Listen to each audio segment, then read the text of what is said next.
Welcome to Making Your Miles Count Production, an educational program to all Canadian lease owner-operators with your host, Robert Scaper.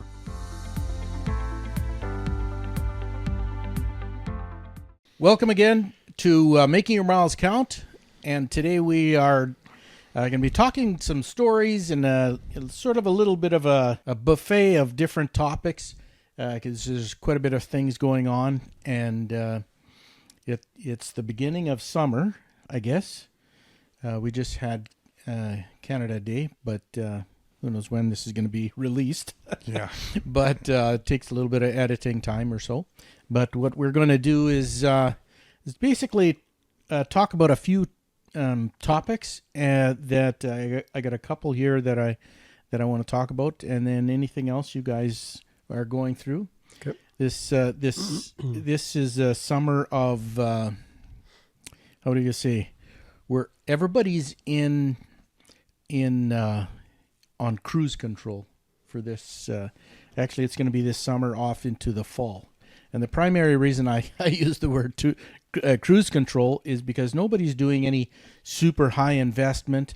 Nobody's doing any serious, aggressive business choices and stuff, because North America is pretty much all just poised to find out what's going to happen with the election down the States. It will make an absolute horrendous difference who gets elected. Yeah. It is, and as the United States goes, so does Canada. Mm-hmm. And so there might be a little small shuffling here and there in Canada or something like this, but we're talking single digit kind of productivity kind of stuff like it. Nothing, no major investments and stuff like that happening at all in the trucking industry or any other industry for that matter. There's at least not that I've heard anywhere in that regards. There's an awful lot of things that are going on. Well, we are now, today is actually July 2nd, so there's a couple of things that have just happened. The first thing is the U.S. Debate between Donald Trump and Joe Biden. Did you see it? I watched Part of it. Part of it? Yeah. Yeah. Speechless. Yeah. Sorry, I had a Biden moment there. Oh no! Do you want me to walk you off stage? Yeah, a little bit. It was pretty much a very hard to watch. It was painful. It is painful. It was painful. Biden, if you take a look at his life, he's been in politics 50 years. He was not very bright to start off with. And, I listened to Ben Shapiro and Megyn Kelly, like some of the lawyers, and there's some other ones as well that I watch. Because I like a lawyer's mind. They're very basically objective. I'm not a big fan of Ben Shapiro because he basically says he's brain dead and panels, and get the paddles out and stuff. It's an exaggeration, we know what he's saying. He's talking a little Trumpish, but realistically, I do not think he has dementia. I think he has, number one, he's never had a very disciplined, structured mind. Not a very well-read person. He just does what other people says. He does what other people say. Whatever Tell him to do. Tell him to do. And so that's all he's done for 50 years. He doesn't have to think out of the box. He doesn't have to think like an entrepreneur, because he's just a parrot of some sorts. Mm-hmm. And now he's suddenly in a position where he's supposed to be speaking and not being parroting. Mm-hmm. And his brain is not used to. That was beyond though. Yes. Okay. His age. Okay. When you get to when you get to 80, okay. Well, we are all 60, okay, and we've all had brain fart moments. That everybody does, even 20-year-olds. Yeah. If people are in high stress situations, things start flying off, and we can't remember things worth crap. You know, and you can be 25, and that can be. Have you seen some 18-year-olds who can't think worth a doodle under pressure? But I don't think it has. I don't think Biden's problem comes because of high levels of stress. It is when you get older, there's just an erosion of your smarts. It's you can't recall things quite as well, and you can't piece it together, and it's kind of jumbles together a little bit.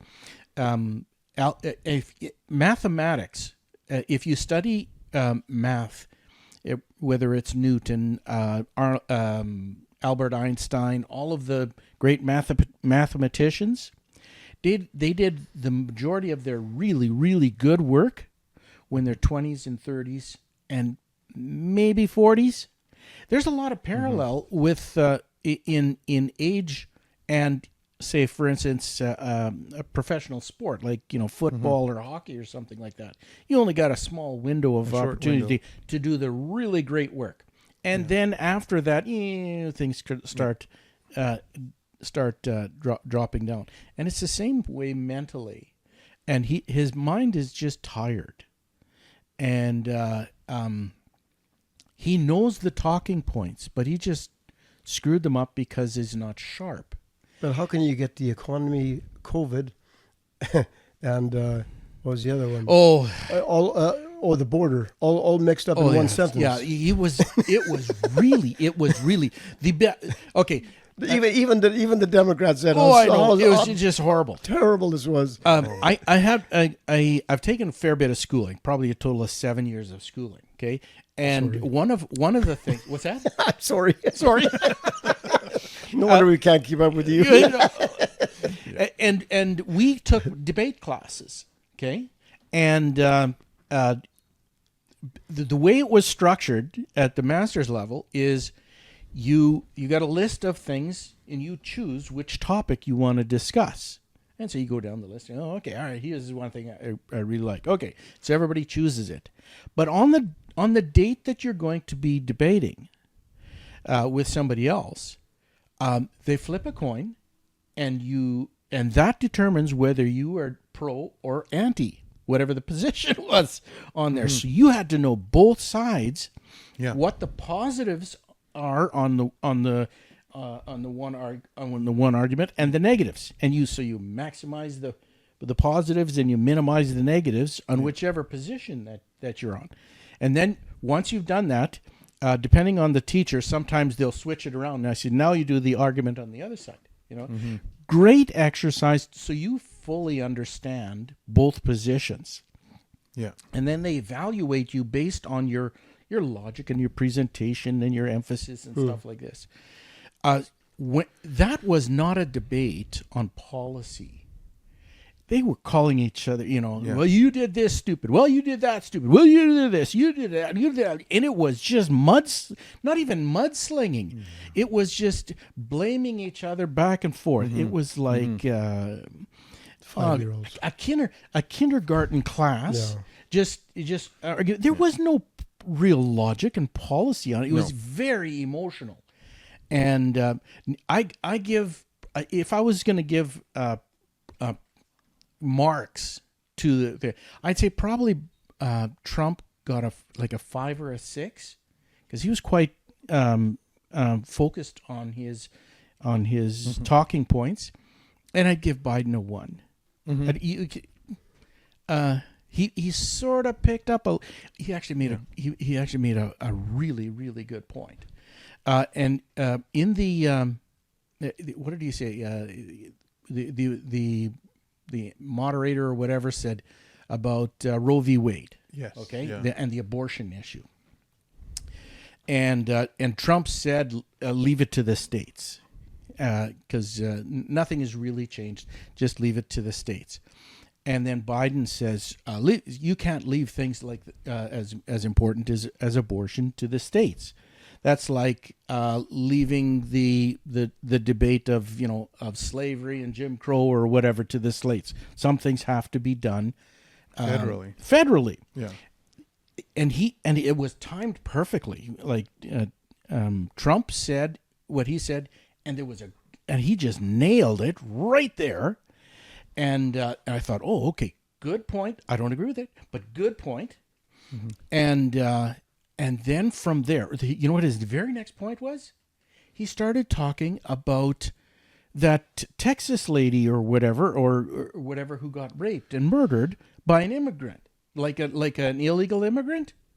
Well, what did that have to do with the question that the moderator even said? Mm-hmm. And it was the worst. You want to stay away from that logic. That's something that Trump would bring up, but he brings it up. Worst debate ever. Like that got him like -2 out of 10. Like it was terrible. And so he if he had 16 people prepping him for the debate, I'd fire them all. What in the world? I don't even think 16 people even helped him. Probably only one or two. I think when they said, "Oh, there's 16 people and they're all going to prep him for," that's just a PR thing. I don't think there's no way in the world that 16 people can even help one person debate. Like, especially somebody who doesn't know how to debate. Like it's just horrible. So you have to filter through the PR. But it was a terrible, terrible debate performance.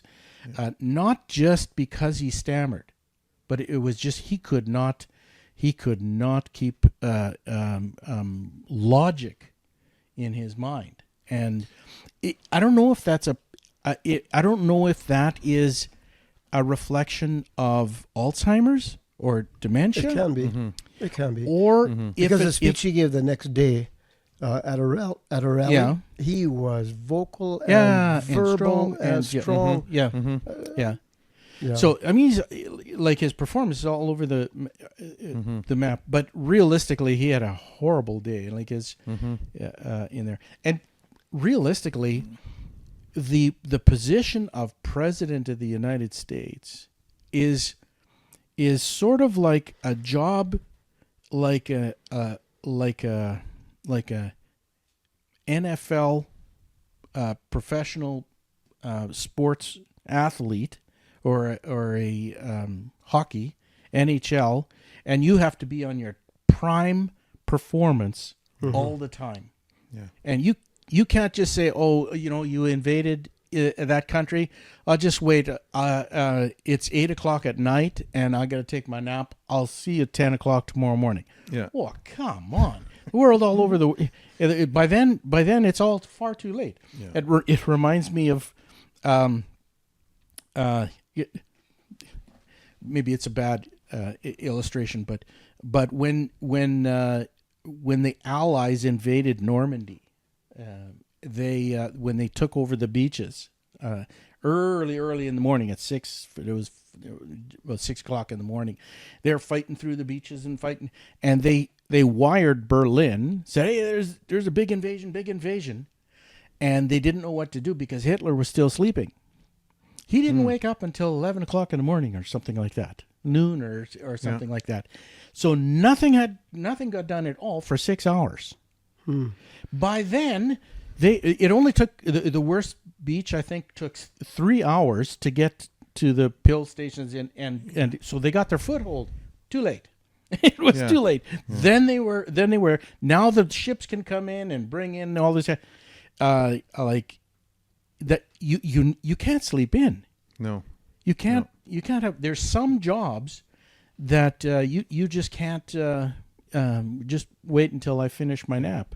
You got to do it now. There was a point I was watching it, and my wife was in and out. She didn't watch it all the time, but I told her, you know what, listening to this is hard work, because they were like you said, they were spatting back and forth, and okay, every once in a while they'd get good economics or good politics in there, and a few little bit of talking. And I at one point I turned the volume off, and I just watched their body language and their facial language. Like if you want to be the president of a superpower, you got to look on your game and sharp. And like if you watch all the clips, and this is gonna a little touchy maybe, but if you watch all the clips where we see Putin on TV, those are all very strong, confident, power pictures. What did we see the other day? You know, it's scary. Like Trump had very strong facial. You know who he looked like? He looked like Mussolini. Yes. Yeah. Yeah. No. But he very macho. You know. The part I recognized in Trump was there was times where he would cock his head and turn his eyes, and he was actually listening to what was being said. And contemplate. You could see the gears are turning. Yeah. Oh yeah. Oh okay. Whereas you look at there was a few times, more times than I care to think about. You look at Biden, and the mouth is open, the eyes are he sees the headlights of the car coming. What in the world is he like? Just like there is no like the deer in the headlights thing. It's like, and every once in a while he did have good facial structure and whatever you want to call it. But that part scared me. Like I think it was such a bad performance that leaders like people in Iran with all of the and Putin and all of the really, really bad actors they're I guess you could say to some degree evil people, like who are just really abusive and vile individuals. They look at that and they say, hey, we got an opportunity. Yep. We got to jump in now, because if all of a sudden, and it all looks like Trump's going to win, we got to get it now. So if you look at what's going to happen between now and, say, November, anything can happen. Yeah. It is like there's going to be like, whether it's terrorism or whether it's a country being invaded or whatever, now is going to time. Because if the probability that Trump's going to be in, which that's pretty much what it looks like, if they don't get their 10 yards in now, they're not going to get it in. Or Russia's already got their warships and submarines in Cuba. It's what are they doing there? Well, I think they left now already, didn't they? I don't know. I think it was just, but it's like, there's like something big, something really big. Like we're talking, I don't know, some invasional war or something like that. Yeah. It's when people see weakness, it's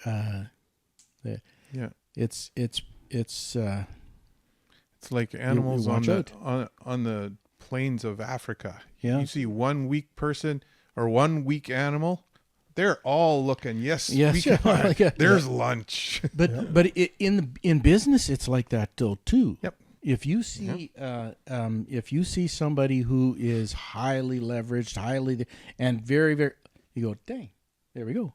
And I think you got a toll road in there and stuff like this.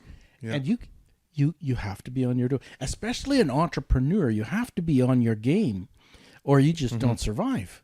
You know. Yep. Yeah, this really brought a lot of division among the Democrats too. Yeah. And now they're trying to get him out, and they're not going to get it. They can't get him out.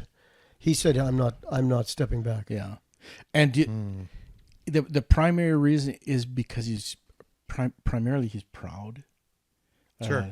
And he's power hungry, you know, like he's once you're there, then and the world. Even over and above that, he's probably more thinking his historical presence on the papers, right? I did a debate. He doesn't want it written. I did a debate. I screwed up, and then I resigned. Well, you don't want that on your history, on your resume, right? He's already agreed to another debate with Trump. Yeah. Yeah, He'll probably do better. But there's a lot of money invested in this game. There's business people that stand to lose millions of dollars if Biden steps aside. Yeah. If let's say Hillary, they're going to bring Hillary in and push him aside. These people are standing to lose millions and millions of dollars. Yeah. So there's going to be stuff going on. This is going to get really interesting. I think I'd prefer Biden.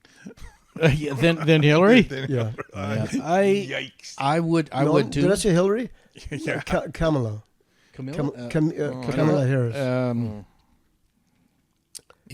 don't know if that's any.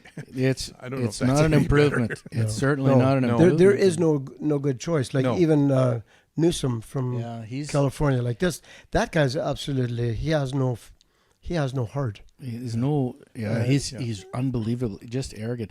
They don't even like him that much. Well, it's split very much in California too. There you have some people just absolutely can't stand the guy, and then now the guys who love him are more than the guys who hate him. But he's a very polarizing guy too. I watched some of the CNN clips after the debate, and I thought, boy, you never hear them talk so negative about their leader, but they were just embarrassed. Yeah, that's putting it very nicely. Yeah, it's. I think the reason why we have to sometimes talk in Canada about the States is because it's such a huge impact on us, and if we can at all judge what's going to go on, because there is a mirroring effect. In the United States. If you take a look at the Democratic Party, okay, the real power brokers in United States, it's President Biden, Nancy Pelosi, Chuck Schumer, and they're all in their 80s, and they have not brought in younger people to take over. Obama came in, and he was a one-off. It was just like sort of a 1 in a million, and he scooted through and took over because Hillary was supposed to be like she was the destined or whatever. So he's a one-off, a total one-off. He's 60 years of age, and so he's got another 10, 20 years in him. But there is no young person other than Gavin Newsom, I guess, but. He's far too controversial. He's not going to win if he would do that. And realistically, they have no. That mirrors an awful lot. Like I've read a lot of books. Everything from Stalin, like a lot of history books. I love reading history books, and I read Mao's biography. Well, as far as I could before I said that's enough because it's gross. It's like some of the murderous, torture, barbaric, just horrible stuff. Eventually, I said, "You know what? I gotta stop this because this is too gross." But realistically, what Mao did was he built up the people underneath him by building up him. He took more and more, and whenever he would see somebody who had good, strong leadership and he would bring the fold in with him, and then he would kill that guy, and so he had the bigger fold, and then he would. The guy, people that were threatening, to him. Yeah, anybody who was a threat to him, which in other words, he had to be a competent, a leadership kind of a person, he'd kill. And so in the end, what do you have? You have it's like a narrow tower of power. What happens when he passes away? Well, then they fight like crazy just to get the one person. Okay, now there's one. the diversity of thought and the diversity of that's really where the strength is, where you have if controversy and you work through difficult issues or whatever. There is nothing. So they had stupid things that they would enact, like the one-child policy. You know, we got too many people, so we're going to go down to one child, so nobody could have more than one person. So they did that and then all of a sudden they ran the numbers and go, oh crap, our population is going to go down. So now you can have two, and now you can have three. Well, now the people see that there's going to be a problem, so nobody has multiple children like that. So there was another one where what was it? Like Mao didn't like sparrows or something like that, so he killed a whole bunch of sparrows. Yep. And he said, no, I want to get rid of all of the sparrows. So it was his brainchild to say, get rid of all the sparrows. So then they get unbelievable amount of sparrows being killed. And then you have an overabundance of bugs and all sorts of whatever, creepy crawly things or whatever. And created a huge drought, you know. Just see what happens when there is such a narrow form of leadership, and it's like that in Nazism too, where Hitler's one by one got rid of generals or whatever, and so you one dictator is up there, and that's very much what's happening with Putin too. Like Putin, he is the dictator. Yeah. And he doesn't have a very broad understanding. He's got maybe a few dozen people who are very powerful, but that's not big enough for a country, you know. And it's the same way with the Democratic Party in the States. They don't have what. So what's going to happen in the next 10 years? Whew. You look at when Trump went through the primary. Well, what are there again? Another 12, 14 individuals all fighting and. Not fighting, but all debating to try and beat him out. Well, that's a broad thing. You need that for the future strength of the. They have some great people, very educated people. In Canada, it's like that too. You take a look at the Conservative Party in Canada. They have a broad base of really talented individuals. And whereas you look at the Liberal Party, and you got one with a few minions, and that's it. And the reason why they can't get rid of Justin Trudeau is because there's nobody else that has that level of appeal. Because basically they alienate themselves. Very, very poor leadership when you don't allow diversity of thought. And the power has to be, or the authority has to be pushed down, and the responsibility has to go up. But there's always, I think there's always in business, in pastors too. There's always that they don't want anybody close to them that is a threat. Yeah, they think they're a threat. Yeah. So instead of them building these people up and stepping back and letting them go, no, they suppress them. Yeah. And then it puts that much pressure on them. You can grow really, really fast as an autocratic leader, sure, in a business, religion, or whatever.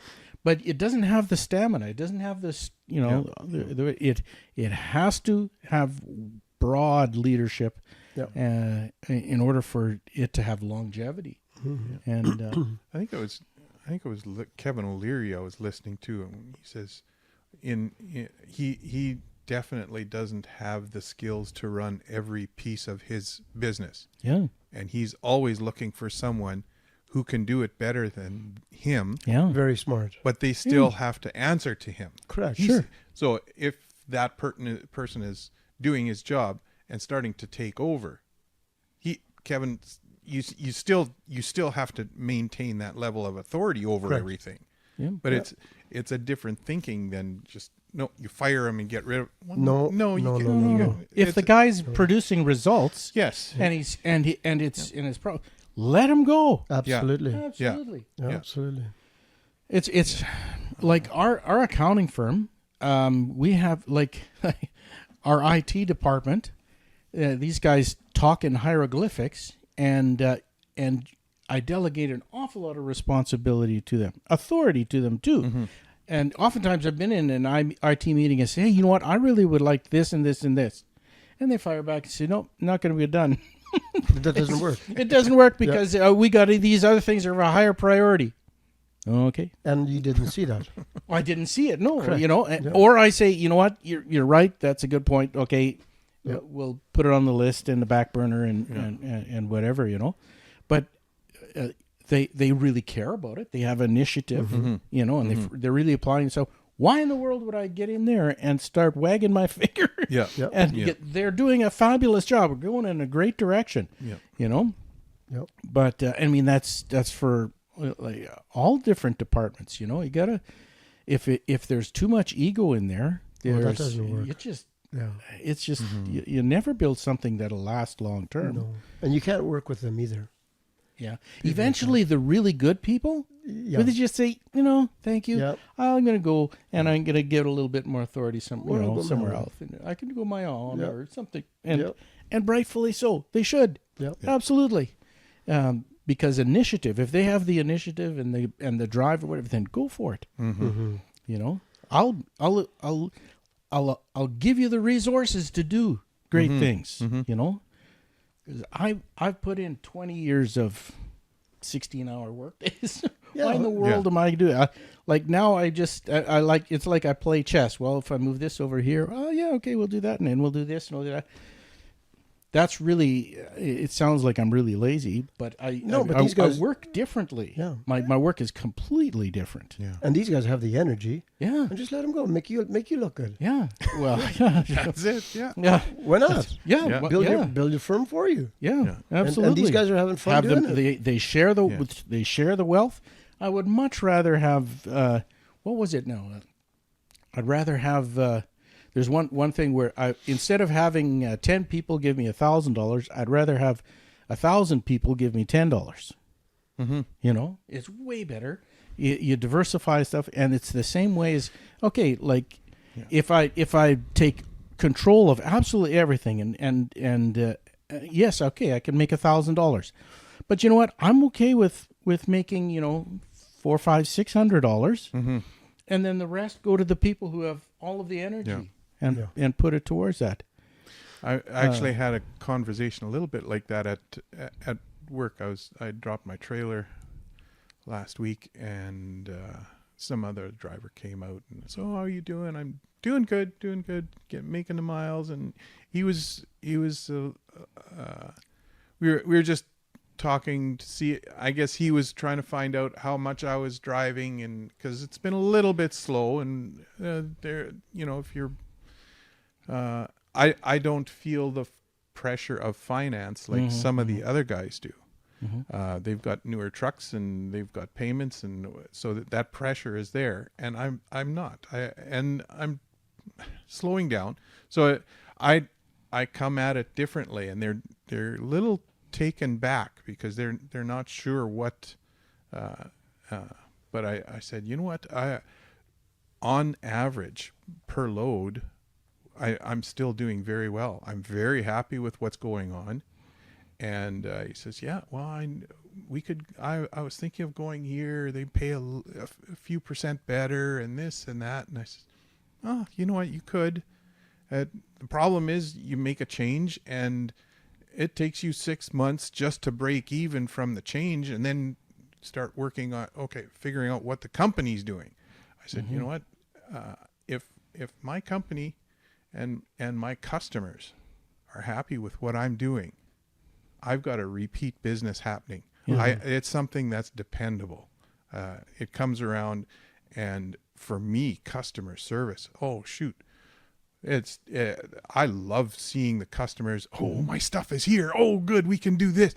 Yeah. Oh, wow, what are you building? Like, what's going on? Like, for me, that's great. I get to see all these things and be a part of helping people expand or do things different. But you're not running at the rate that you did 30 years ago. No. 20 years ago or so. Because you pick and choose. Yes. Now. Yeah. And there are some people like we were talking the other day. We had I got a little bit of feedback on one of our podcasts because we get some feedback. For instance, that all we're talking about is older trucks, Right. and nothing new or so. Yeah.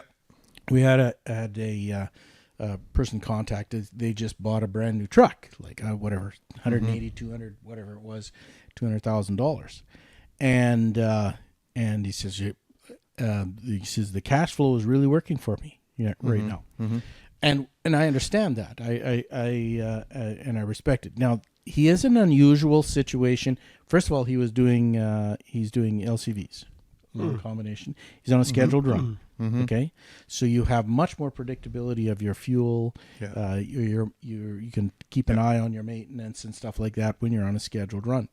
Plus, also LCVs, generally speaking, especially with fuel, you can have pretty good margins if your fuel is your margins are really good if you can keep your fuel within check. So, for you to do LCVs and you're whatever 6.25 miles to the gallon, you're not going to do as well as somebody who can get 8.5. Yep. You know, and so the cash flow is huge difference, and it actually makes numerical sense. Yeah. Thing of course we don't know is what the future holds in 4 to 5 years from now.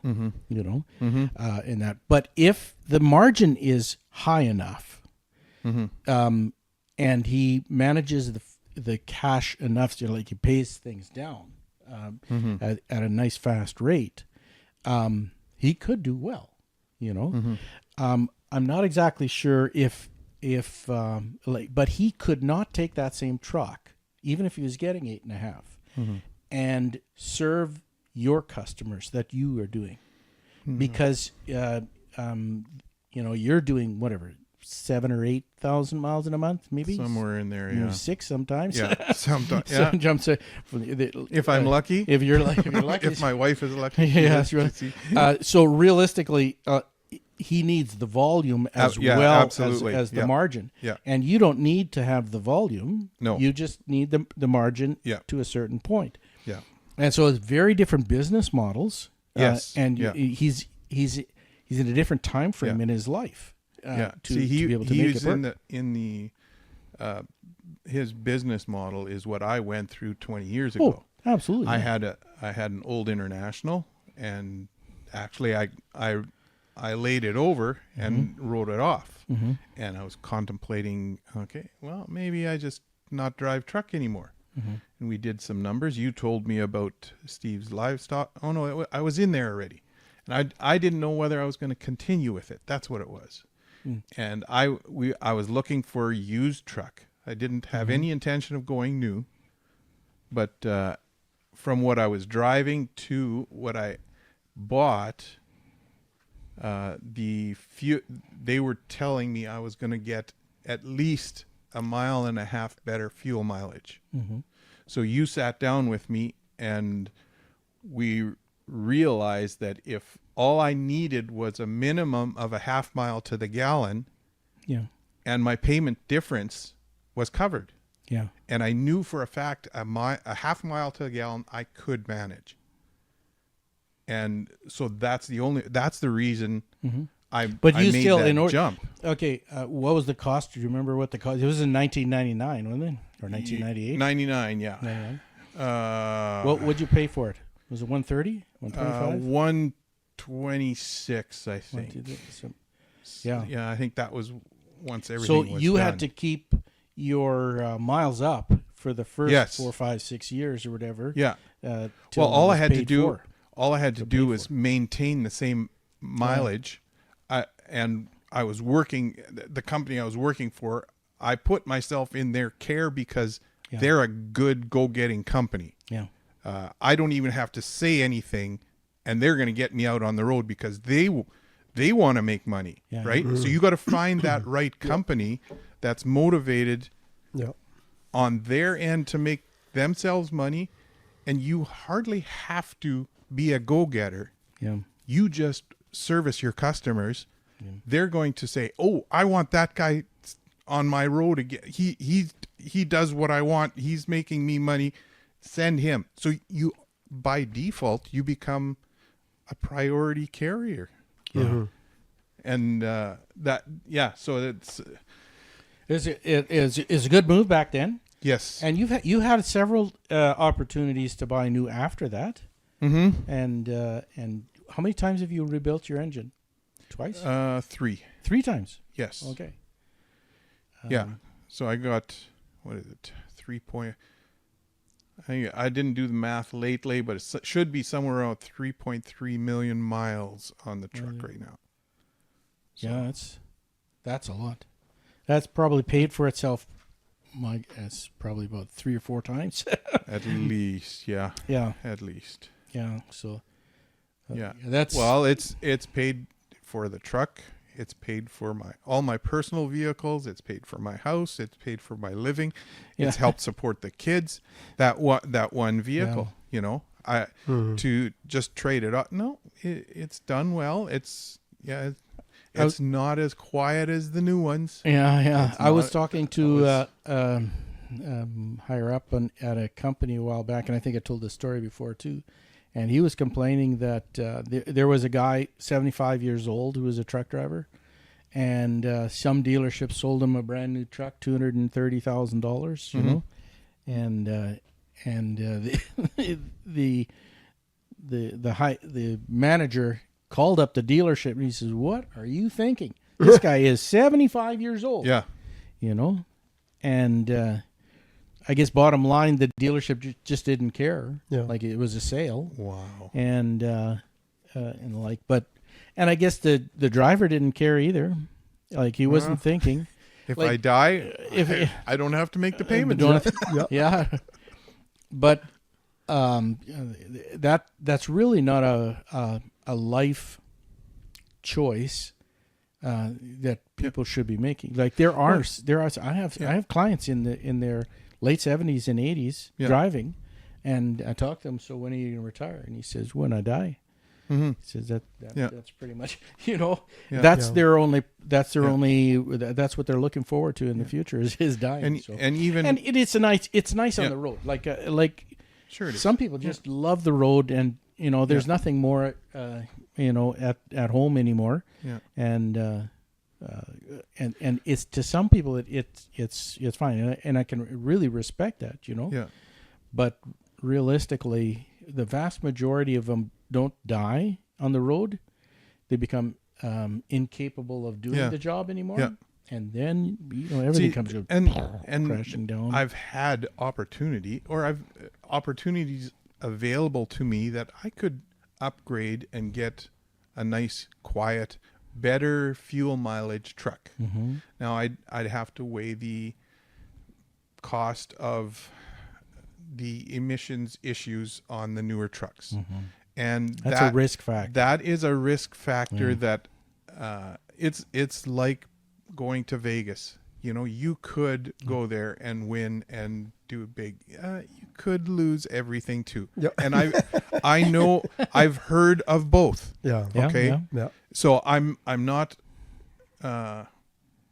ignorant to either side, but at this point I'm close to the end of my career. I'm not going to put myself into a high risk scenario at the end of my career. But sooner now, or if I later- had 10 years to go in my career, you know, that would change my thinking a little bit. I'd still be hesitant, but I think you have 10 years. I could, yes. Yeah. But you know, But you don't want a high stress 10 years. Like you have 10 years for 15 years absolutely. too. yeah. But you don't want a high No, stress but 10, 15. we have been talking though. Sooner or later, we're gonna have to buy a newer vehicle. I am. Mm-hmm. Like I can't drive this one another 20 years No. or even 10 years. Like, is it gonna go that long? I look after it. I don't know. Mm-hmm. Yeah. I don't know. But I would like to have something that, like, I listen to these guys that have newer trucks. The fuel mileage you're getting is just absolutely phenomenal. I know. Yeah. Like Yeah.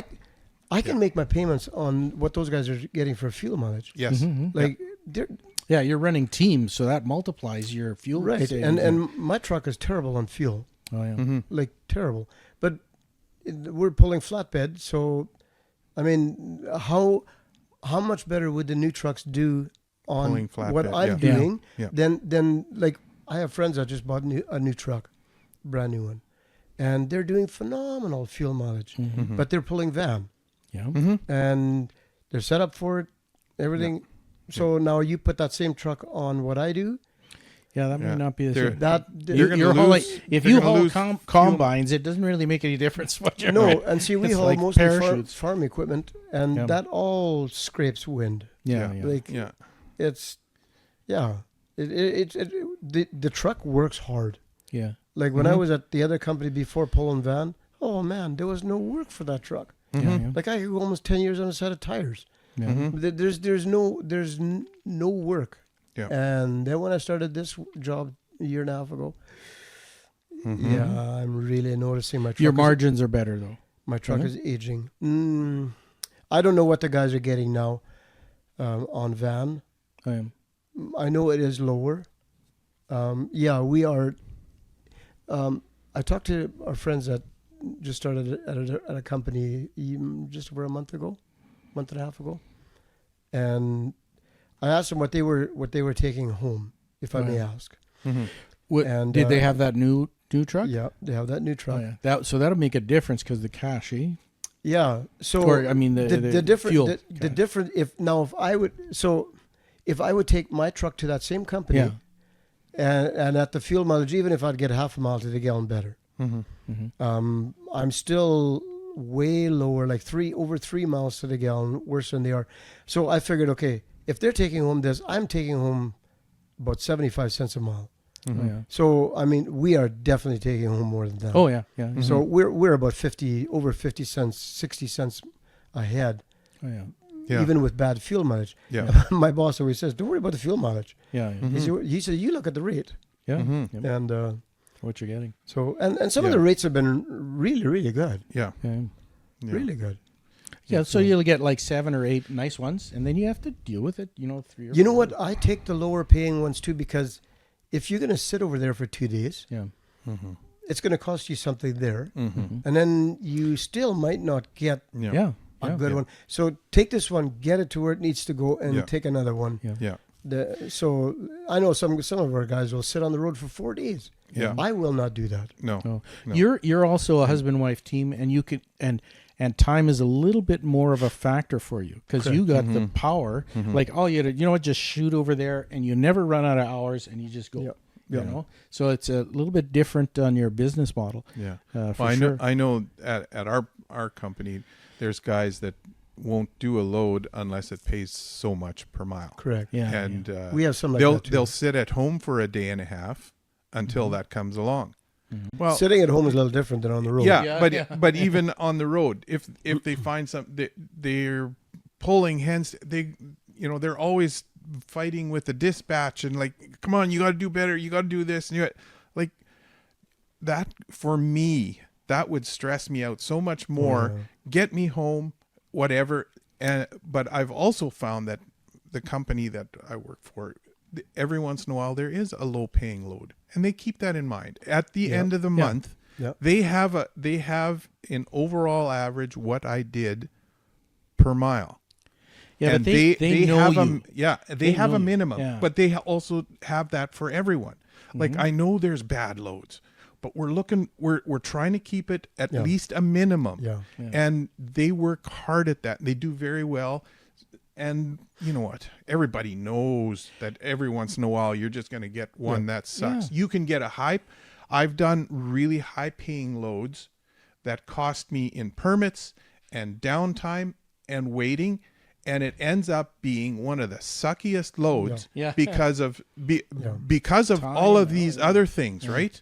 Mm-hmm. And I would have just as soon put on some 2x4s and haul them to Minneapolis for $1.50 and then done. Like what? Yeah. You know, like sometimes you're running around in circles, but at that point I also for me it's also about customer service, because every once in a while you get this customer that needs something done, and you may not make as much as you'd like, but if you can get it to where they want it, you have sold them for their next emergency. You're the first one. I know this guy got it done for me. We need to get that done. Oh yeah, it might cost us, but I know he can get it done. I'm the first one on the list. Yeah. I'm splitting up that loss last time with a little bit of gain in the future, you know. And if I can sell my boss and his company to a client with my services, we all win. Yeah. We did that last trip. We we were supposed to deliver in Elva, Oklahoma on a Wednesday morning, and then we were scheduled to pick up in Tulsa on Wednesday afternoon. And so we had been home for a few days, and so we left on Sunday instead of Monday. And then Kathy says, "You know what? We can unload on Tuesday." And I says, "Yeah, we can, but why don't we just relax? Because our reload was Wednesday afternoon, but we weren't supposed to be in Vernon, BC till Monday morning to unload, and so we had lots of time. Finally, let's take a little bit of a holiday and just relax." So whatever, we unloaded on Tuesday. I called the bus place in Tulsa. I said, "Hey, I know we're scheduled to load tomorrow." I said, "But we're 4 hours away." I said, "What's the chance of loading that bus today?" I said, "Come on down." And so we went there. We loaded up the bus. We left there at 4:00. Now this is Tuesday, 4:00. Kathy says, "We can unload on Friday morning in Vernon instead of Monday." I said, "I know we can." But I said, "Now we got 5 days to drive 2,000 miles." Yeah. And so we took off. And I thought you were the aggressive one. I was just going to say, I thought you were the hard driver. No, I'm not. Oh, really? I'm not anymore. No. But anyway, Take so turns. I thought, okay, woman, you want to drive? There Let's we go. drive. Yeah. Oh, yeah. We unloaded in Vernon on Thursday morning. What? At 5 in the morning, we unloaded. Thursday morning. Thursday morning. Holy cow. In Vernon, BC. We stayed the U.S. side. We went up through Spokane, then north from Spokane, and then went through the Okanagan. I called the guy on Wednesday morning, and I said, "Hey, we're going to be there tomorrow morning." I said, "Can we unload this bus tomorrow?" He said, "You told me where they were." He said, "The buses are all in a row." He said, "Just unload it and put it in the lineup." He said, "Leave the bills in the bus." What do we? So we got there at 5:00 in the morning. We unloaded at 8, and we had a reload Friday morning. Oh, no. That had to go to Long Lac. Now we unloaded in Long Lac on Sunday, because I phoned the guy when we left Edmonton on Friday. He said, "Hey," I said, "we're going to be in Long Lac on Sunday already." I said, "Can we sleep at your place?" He said, "What time are you going to be here on Sunday?" I said, "Around supper time, maybe a little later." He said, "You call me when you get here." And he says, "I'll unload you." Oh, no. I said, "Okay, great." So we got there Saturday night at 11:30. We slept there. We unloaded first thing in the morning. We had a reload 4 hours from there. We reloaded on Sunday afternoon. We unloaded in Lundar, Manitoba on Monday morning when we were supposed to unload in Vernon. Oh, my goodness. You've been across the country We came home and we were just home. I had just sat down with a cup of coffee outside. Now we got a week and a half off. Dispatch phone says, "Can you do me a favor?" I said, Sheldon, I just got home. He said, "I know." He said, "I got a tractor in Steinbach, needs to go to Rainier River. Can you take it?" So into the truck, bobbed that tractor over there, and came home. Nice. So, I mean, we made some serious money there in that 8 days. That was just absolutely profound. Do you give your wife commission when she's like, So don't ever do that again. But I thought, then when we got home, then she says, "Okay, now I'm done too." Time to bake some bread. Yeah, but you know what? We, as two drivers, we can do that. Yeah. So you just, do you want to? Yeah. Well, you know what? Stuff like that is fun, though. It is. You know, when it just lines up and it's just like, I can do that. I can do that. It all clicked. Yeah. But it doesn't always do that. No. So, but at 25 years ago, the mindset is completely different. You had to go, Yeah. Yeah. just to make ends meet, Yeah. you know? So a lot of the younger guys are just getting in, you know? They have to have it. They're a completely different mindset. You know, they have to go Yeah. and push, go. And if the But- dispatch doesn't get it all together, well, then we have some dominoes starting to fall. I read an article just, was it on late last week when we were on our way to London. There is such a turnover in the trucking now with the young guys coming in. They don't stay No. because they see the rat race and what they have to do, how long they have to be gone. I mean, for us, that's nothing. We've always done that. Yeah. But these guys, I ain't staying away from my friends that long Right. or my, Yeah. my family. Yeah. And so they quit. Yeah. There is no young guys in the industry. No. Yeah. Well, They're- they look at it and they say, you know, the rats win and lose. That's it. You're Yeah. just a rat. And but you guys, but you put 20 years in and you got the equity and you how do I say this? You've what do they call that? Paid the piper. You've paid your dues. That's Yes. it. You paid Yeah. your dues, Yeah. and now you're able to do what you enjoy to do it. Mm-hmm. And you can push if you want, or don't push if you Yeah. don't want. Wait if you want, all sorts of stuff. But the Yeah. younger generation, can you imagine having a $200,000 truck that you have to, you know, and you're just flying like crazy, and you got 10 years in front of you to, first of all, to pay it off, and then to Yeah. build something for, you know, oh man, the pressure. Yeah. Maybe we're just getting old. Well, you know what? We've learned. Like we're getting smarter, yeah. and like when we were young, we never thought of it. I mean, Yeah. everybody has payments, right? We have payments. Yeah. But now to have a $5,000 truck payment, you got a $1,500 mortgage payment or more. You got a vehicle payment or two.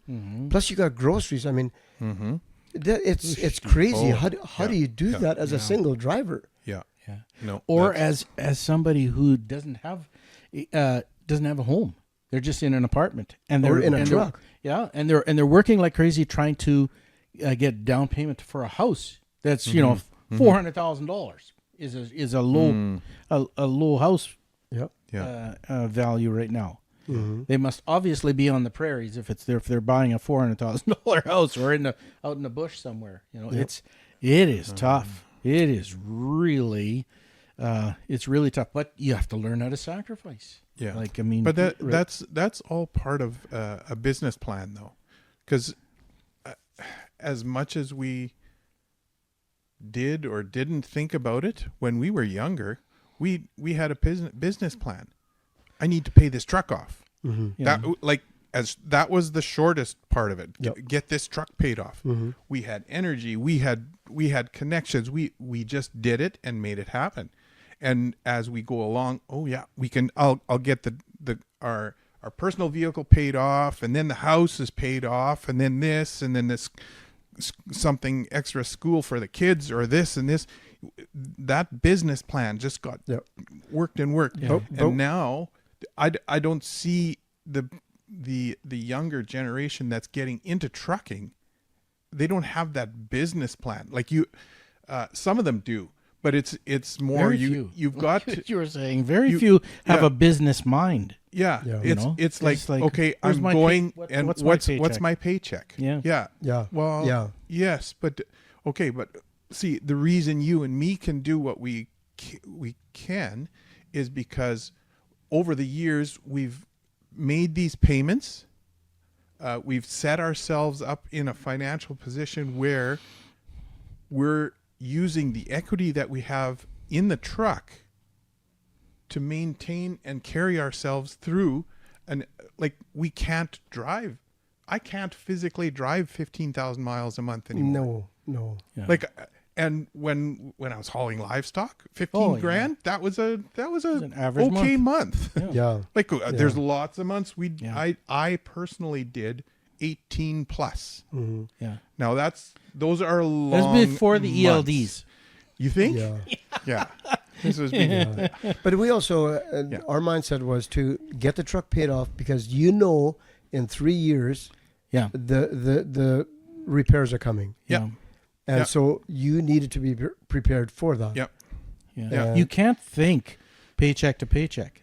No, There's, not you as know, an owner. The operator. vision is far too low. Yeah. You have to be way up higher. Yep. Yeah. In And there. it's managing whatever equity you do develop, because when you buy the new truck, you've got the equity of a brand new truck and at least 3 years of non-major Yeah. maintenance. Yeah. Yeah. Okay. And you can usually figure in the regular maintenance that all works. That extra margin Yeah. has got to pay it down. You've got to down. get rid of that payment. Yep. Because let's say year 4, well, you've got a rear end that needs to go, or you got a transmission, you got this and you've got that. Well, if you're doing your truck payment plus a rear end Yeah. and a clutch, Yeah.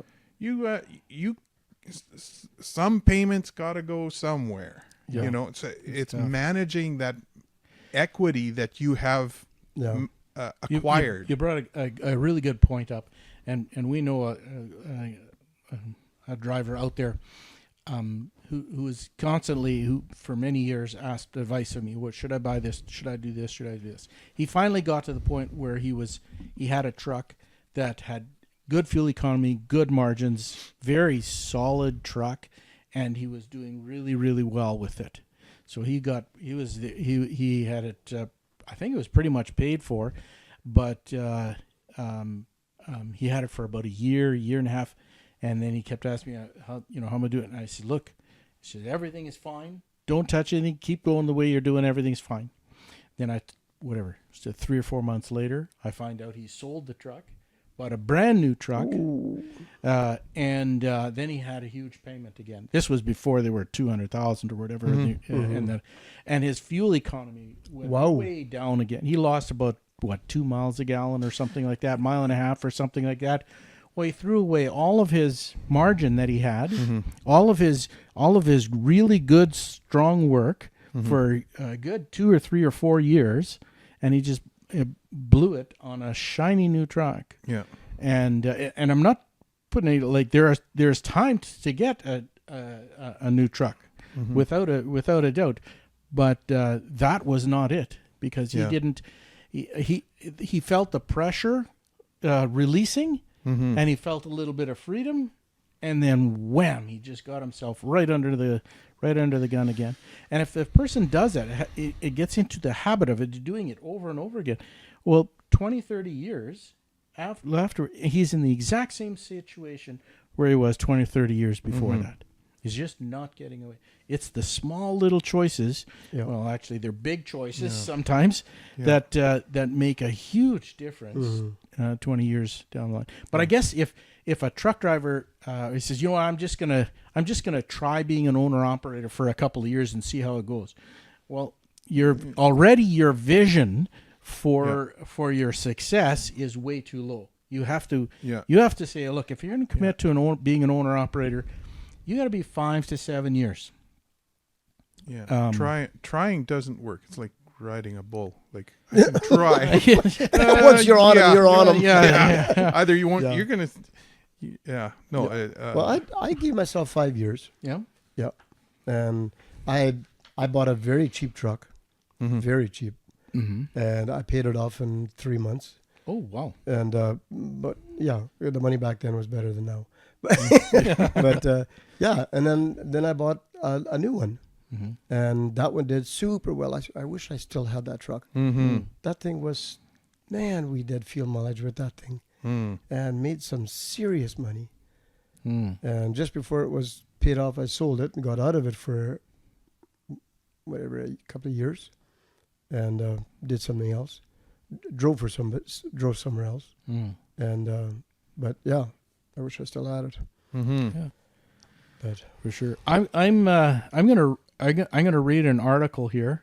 I'm gonna get your response on it, and this is an article almost a year old, but I've been thinking about this an awful lot in the last little while. It'll bring up a few good topics here on here. Group Robert, you know who Group Robert is? That's out of Quebec. like the Oh, that Robert- trucking company. Oh, yeah. Yeah. Okay. Roberts. Group Robert forced to reinstate truck driver fired for drinking and driving. A Quebec trucking company has been ordered to reinstate a driver who was fired after she drank at least 9 beer before she lost control of her truck on a Pennsylvania highway. The driver's actions amounted to serious misconduct, but her drinking was the result of a disability, alcoholism. The trucking company Group Robert should have made a reasonable accommodation for her, the labor arbitrator Hugh April said in her written July 18th decision.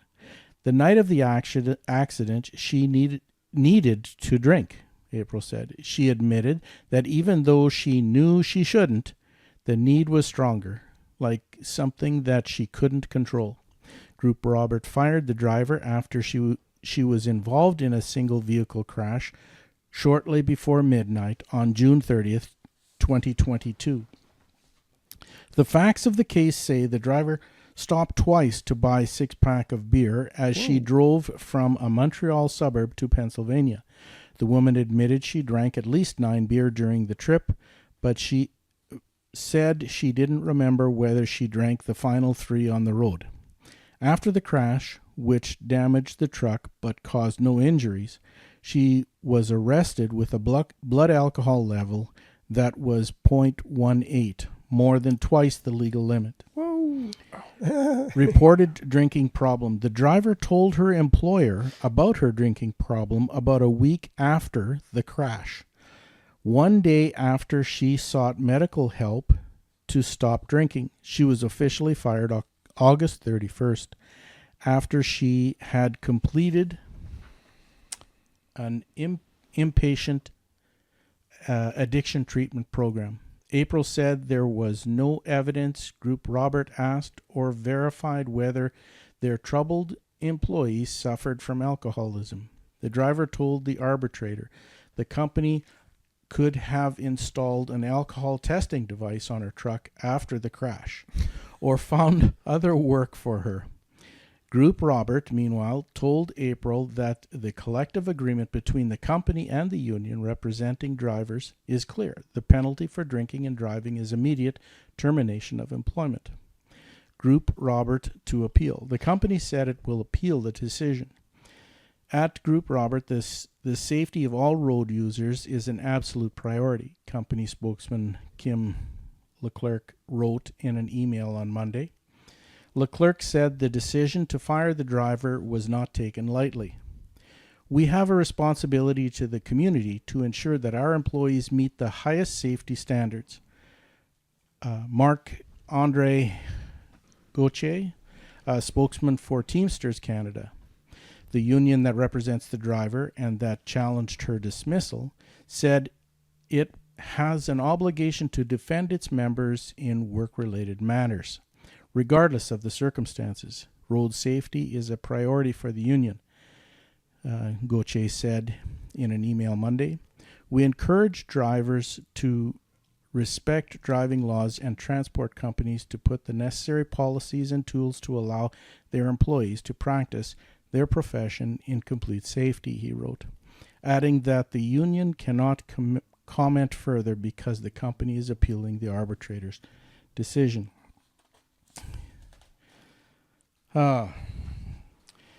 There's a couple of comments here. One is from Ray Gumpf. As for the union's point of view, they take the dues they must represent regardless of the circumstances. To do less is a violation. They're the same as the defense attorney. They must provide the best defense possible and do not necessarily have to agree with the position. As for the arbitrator's decision, yes, alcoholism is a problem, but does it need accommodation? There's a difference between illness that are self-induced and those which happen naturally. It's pushing the boundaries of civility to have alcoholism declared worthy of accommodation.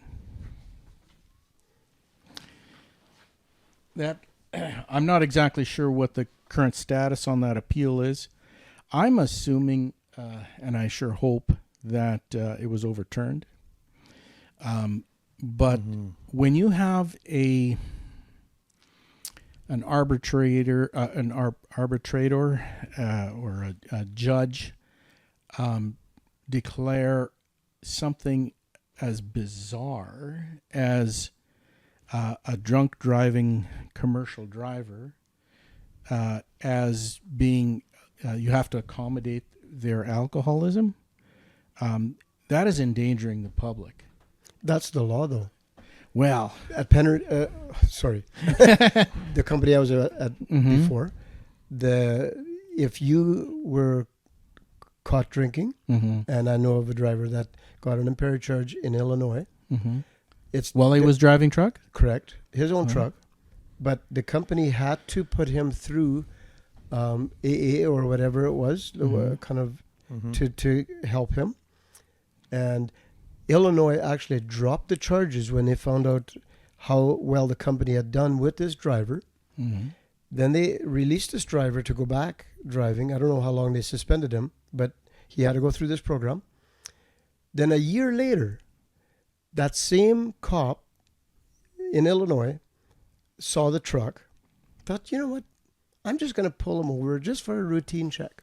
And the guy was drunk again. Oh, no. Then the company terminated him immediately.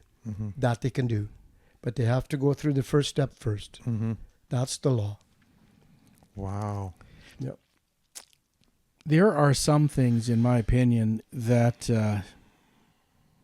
you shouldn't be arbitrating. It should be made crystal clear for every driver. But how many drivers out there aren't smoking pot? Yeah. That is a huge problem. Now, just alcoholism in the States is actually treated very different than it is in Canada. It's a criminal offense here in Canada. Yeah. But it's not. It's like a misdemeanor in the States. You know, it's their position very different than ours. If that person would have been in Canada, or especially in Manitoba, I think Ontario as well, they'd immediately have their drivers suspended. Correct. And they couldn't. I think they would in the U.S. as well. I know this driver that was with our company. His was. Really? Yep. But I have a problem with not being harsh enough with certain things, like drugs and alcohol in a commercial driver. It doesn't make any difference whether our government legalizes pot or not. Yeah. It should make zero difference in the consumption of it from a commercial driver perspective. Yep. I do know that there are individuals who recreationally use marijuana, but then they spend however many days home before they don't. But it never leaves the blood system. Like if you get tested, you're still gonna test positive. Well, it does leave after a certain amount, though, doesn't it? After a year. After a year? Yep. I'd like to. That leaves the blood system. Hey, I did what do they call that? Where you put your feet in. There's a place in Winnipeg where you can detox. Oh, okay. Yeah. Where you put your feet in water. Oh, yeah. And they have electricity in there. Yeah. Like low voltage or whatever, and it draws stuff out of the bottom of your feet.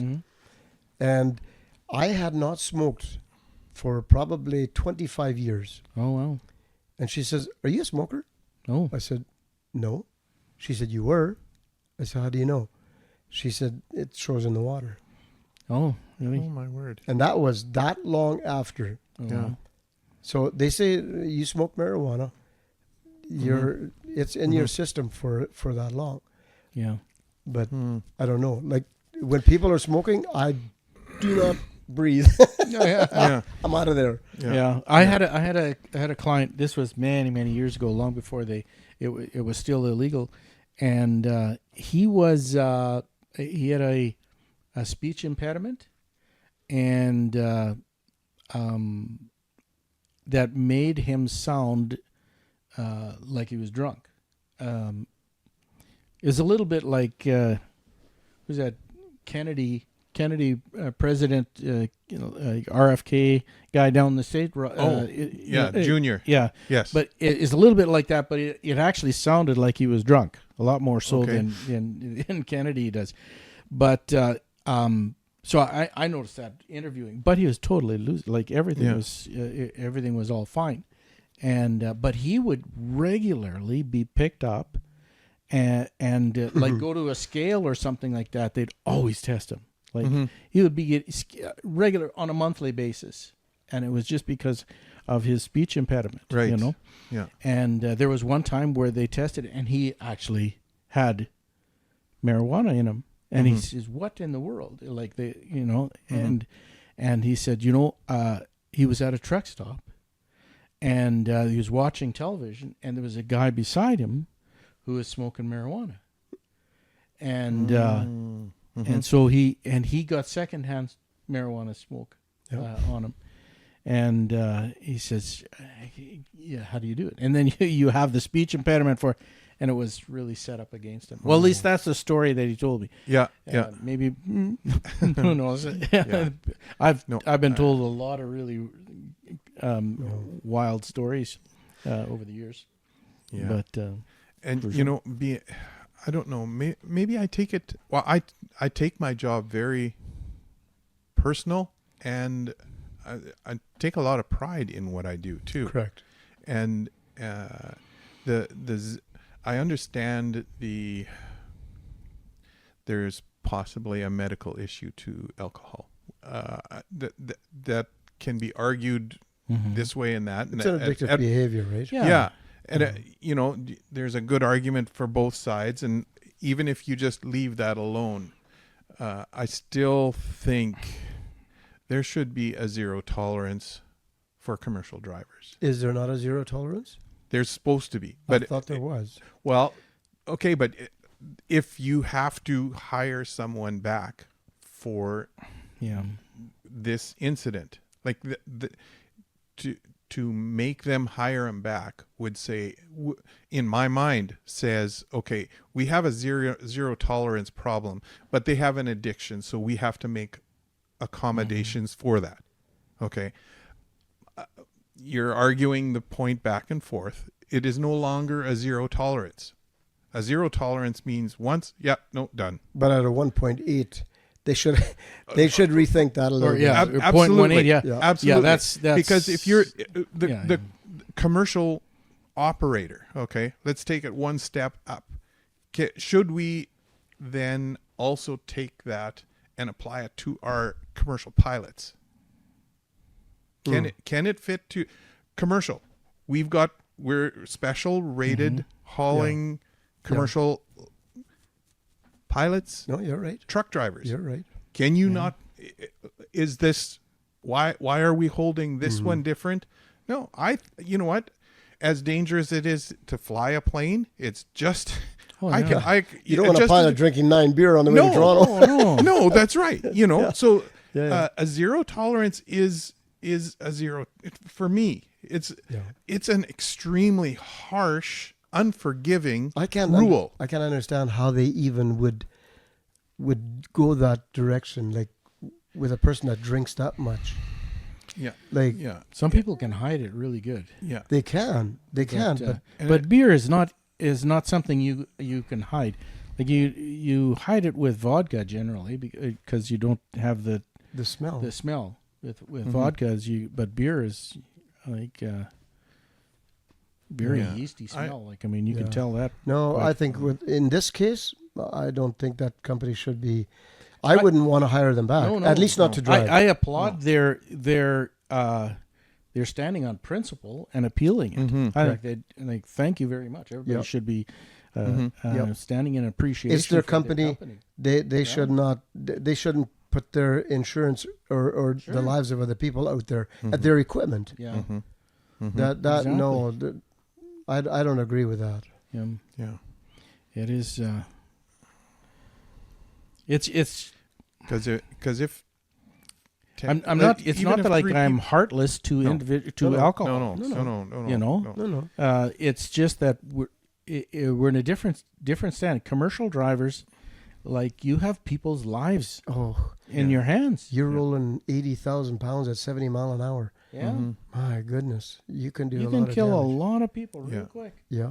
Like it's And even if you are not impaired, okay, you kill someone, 1 or 2 people with a CDL, yeah. you are in such Yeah. serious issues. Well, it's just But somebody if you can use alcoholism as a Crutch. as a crutch, well, yeah, no, I can't. sure. You can't hold me liable because I have an addiction. Yep.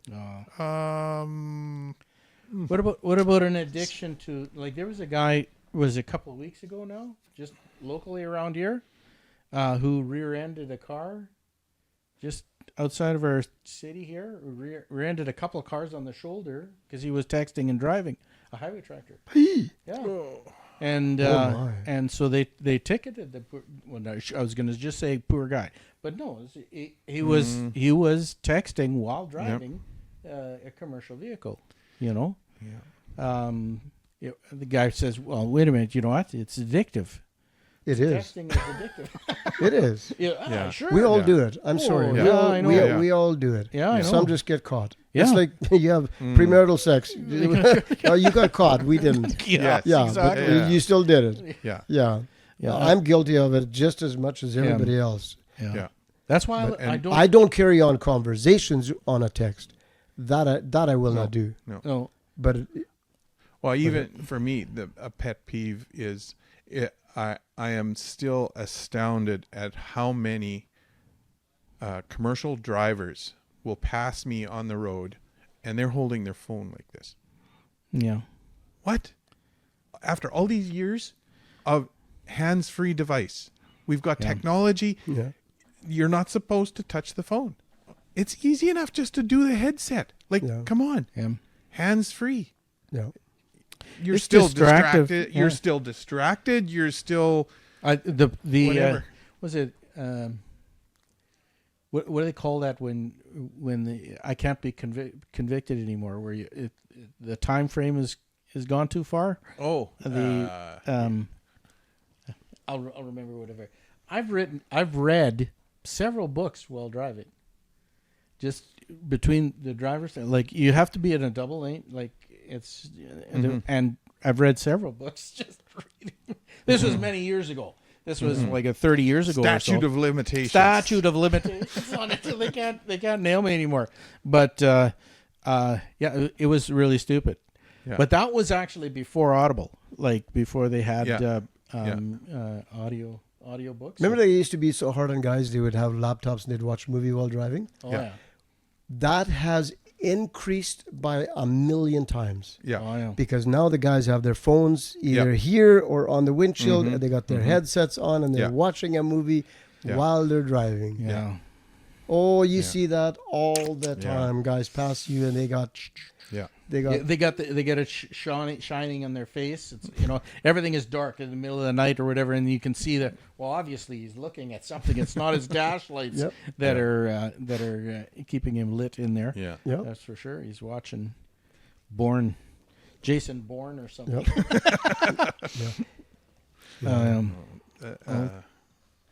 Yeah. No, I can relate to that because there's lots of times I will have a podcast on and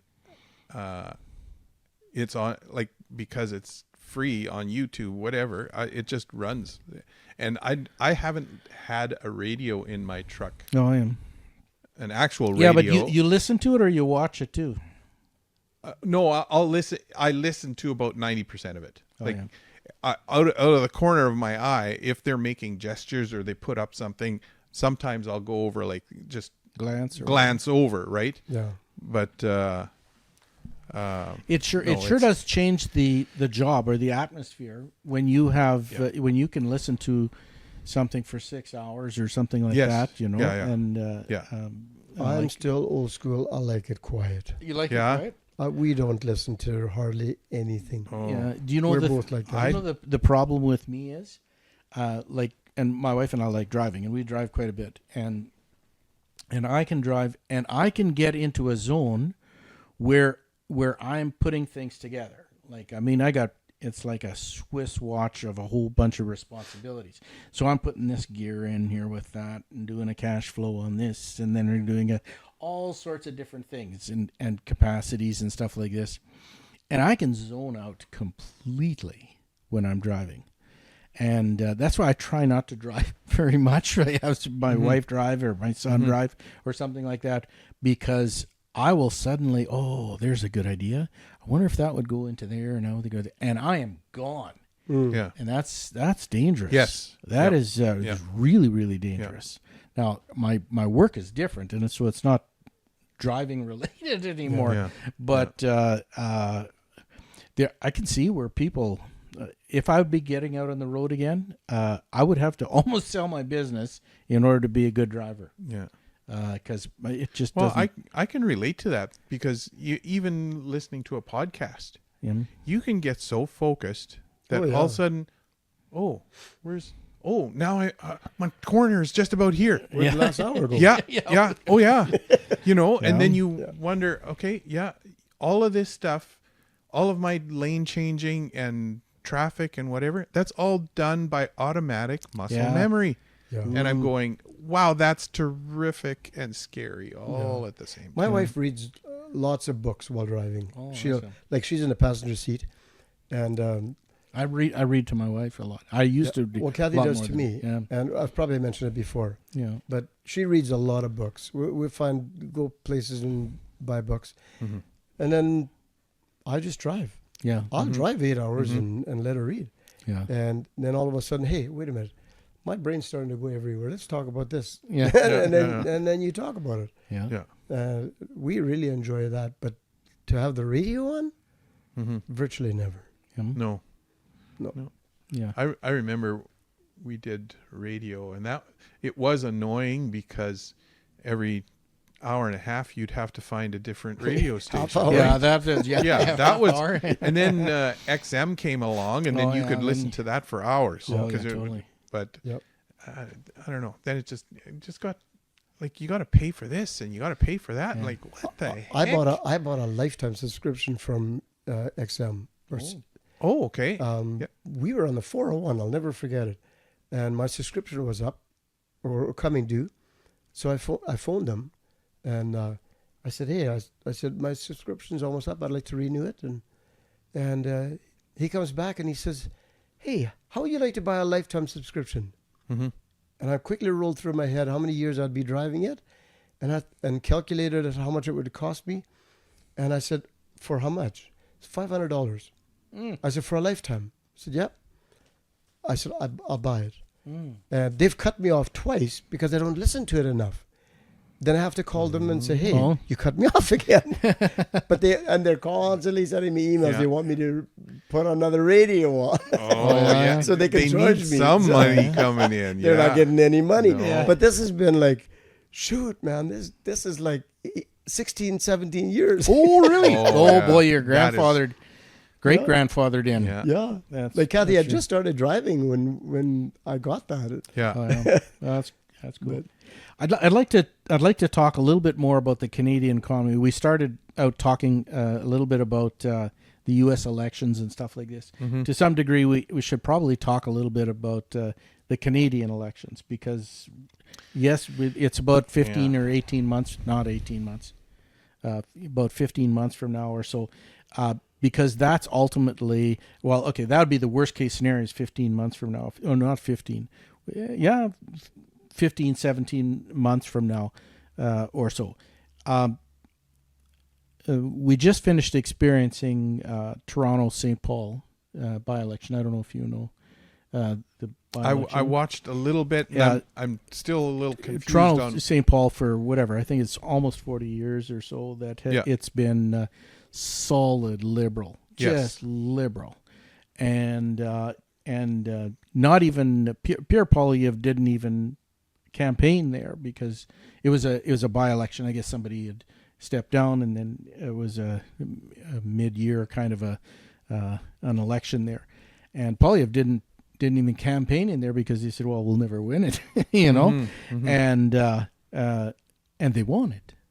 They won it, and so there's a conservative in Toronto St. Paul, Oh, nice. which is Toronto, St. Paul. What do you Toronto's mean? right downtown, like Toronto, St. Paul area. I don't. I mean, but Is that a municipality? Or yeah, it would be a suburb? not a suburb. It's Toronto, a certain section of Toronto. Oh, I've never heard of it. Yeah, Okay. you can look it up, and that the Liberal won last election by 24 points, and now the Conservatives won. And the general impression then is, okay, you take a look at every Liberal seat in Canada, and who had less than 24 points, who won by less than 24 points, Mm-hmm. and they could very well be at a jeopardy, the same way as Toronto, St. Paul, and that was it. It was a huge upset. They were talking about, are talking about it, and it still does not move Justin Trudeau to step down. And I'm okay with that, actually. I actually would like to see Justin Trudeau actually go through an election, and because really what it does is it's no real difference than, how do I say this, when Stephen Harper, when he was, yes, you would say to a certain extent, ousted, when Brian Mulroney was ousted. There was another one where the Liberals lost or whatever. And in Canada, as well in the States, there's pendulums that swing back and forth and back and forth. And what we're seeing now in the world is it used to be that it was much more left than anywhere. And it was very, very dark times, especially during in the middle of COVID. It was just like left and far-leaning government authoritarianism and stuff like this. And but now what we're seeing, and this is basically 2 years or 2.5 years from the Freedom Convoy, you can visibly see all around the world things moving much more right. Mm-hmm. It's sort of like creating a vacuum where the left, I call them, they're extremists, and the extremists are losing power, losing influence, losing authority, and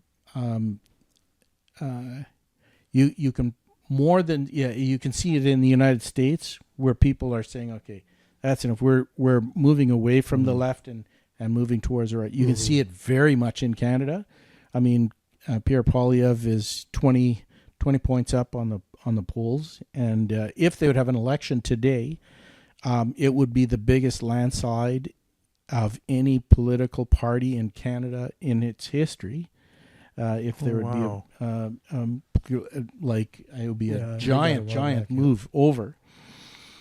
And so we are in the cusp really right now where we're in the last little bits of, okay, we have to put up with some of the far left policies that they're enacting, and we're just putting up with it and waiting the time, like 15, 17 more months, because I can't really see that Trudeau is going to call an election before that. I'd be shocked and amazed because he knows he's going to lose. Mm-hmm. Then the question is, how much is he going to lose? Well, I don't know if he actually even cares that much anymore. I think realistically his vision is only to stay in power for as absolutely long as he can, because for whatever reason he's enjoying it right now. He's getting. Do you think he won the last election that he called? Or do you think? I think he did, but I think there was cheating, and it might have affected a couple of ridings, maybe, but it'd be very, very difficult to prove it. There's too many things that can be erased digitally and otherwise. That it's not what the truth is as much as what you can prove in court. Yeah. And so I think both down in the States and in Canada, people are much more aware now of what can and will it could happen. Is there cheating? Okay? There was obviously there was a lot of people believe that there was cheating down the States and maybe down up here in Canada as well. But now that everybody says, okay, well, we think there's cheating, we couldn't prove it before. Now we're watching. Yeah. Now we're really going to watch. Yeah. And you can't get away with it the second time around like you did the first time. Yeah, they're really fighting against that down south. Yeah. Yeah. There's some laws that were changed in the South that is going to pretty much make it, shouldn't say impossible, but very difficult to cheat again. Well, they're really watching now. Yeah. They got people at the polls. Yeah. And the biggest problem last time was in the middle of COVID, the mail-in ballots. Yep. And that was, it was actually really a change of policy and a very lax, very loose kind of, oh, okay, we'll do this. Oh, okay. Oh, we got another few boxes. Okay, whatever. And they're very, very lax. And because they were lax, you could point to potential possibility of cheating. Well, they're not lax anymore. No. This what's coming in the future, there might be some people. There's always people cheating, but it does. It's not a big enough number to make a material difference. And it did last time, but that's only because of COVID and some of the changes. Now, who knows what's going to happen in 4 or 5 months, right? I mean, there could be a war or a terrorist attack or something like that. And, well, we'll have to suspend these rules, and therefore this and this, and wham, and try and you never know what's going to happen. But I think there's enough heated people in the States that any slight tint of cheating is going to immediately going to go to the courts, and the courts have been pretty fair when it comes to the cheating aspect of it. At least the higher ones up, they've been quite realistic and overturned some of the rules that they were trying to put through or so. Do we not have a conservative the House are the Conservatives not running the House, or are you talking? Are they in control? Like, I know we have a Liberal government. Oh no, okay. We only have the Parliament, and it's basically a democratically elected dictatorship, and that's just how our system works, where we don't elect a leader, we elect a representative, and that representative basically is part of a party that elects a leader, and then that leader has almost dictatorial powers. It's that we're on a little bit of a fringe of the free world, where a prime minister has huge powers. Once he's put together his cabinet and makes his policy or whatever, very little stuff that can be stopped with it. The only thing that kind of stops it is the Senate, which they pass a law in Parliament and then it goes to Senate and they have to ratify it and it goes through. And the way historically it should have operates, if you have a conservative government, they start putting more and more conservatives in on the Senate, and so by the time the people are tired of the conservatives, there's a little bit, sort of a conservative majority in the Senate, and then they get ousted, and then you got liberals. But now for the first term, the liberals then have to deal with a conservative Senate, and it goes back and forth, back and forth, and it's self kind of regulating. So I remember when Stephen Harper was, he said, we got to get rid of the Senate, got to get rid of the Senate. I don't think so, because otherwise you have real total dictatorial powers, and the guy can suspend just what. It's pretty bad. Canada is bad that way. So I'm not a big fan of getting rid of the Senate. However, if Poilievre gets in, the real question is, what can he actually pass through as law anymore? Right. Because now you have a wild, shouldn't say wild, but a heavy liberal Senate, and it could take 2 or 3 terms in order for the Senate to allow passing. To get things. Pierre Poilievre was here in Winnipeg, for the goodness, 6 or 8 months ago or something like that. I just watched and listened to him or whatever, and which was all well and good. He was saying all of the, conservative things that he should be saying or whatever. But I actually talked to Plett, Don Plett, and I said, because realistically, I told him, I said, look, Mr. Plett, this is what I want to know. He's saying all the right things, but how much can he actually get through Senate? Because that's really where the bottleneck's going to be. Correct. Yeah. Because he can get in and he's going to be a total landslide and everything. Yeah. But who cares if the Senate stops him on everything? Stops him. Yep. What Plett told me was that that's a very, first of all, he says that's a very good question. He says it's not I can't give you 100% accurate answer on there, but generally speaking, there is a majority of people in the Senate who are there, who want to do what the Canadian public want. And yes, there are radical liberals there who will try and stop everything that the Conservatives would try and put through, but they are a minority. And he says, we're guessing, but that's generally how it looks. And so realistically, he says that what really helps Poilievre is what he's saying on the campaign trail. If he says 1, 2, 3, 4, 5, 6, that's what I'm going to do. And then he gets into power and he starts doing A, B, C, D, E, F, something completely different. That's where the Senate stops and says, no, no, no. But if he's trying to enact 1, 2, 3, 4, 5, 6, then they say, okay, well, this is what he said on the campaign trail, and this is what he got elected for doing, and this is what the people want, so then we're doing it. So what he's saying is so incredibly important for the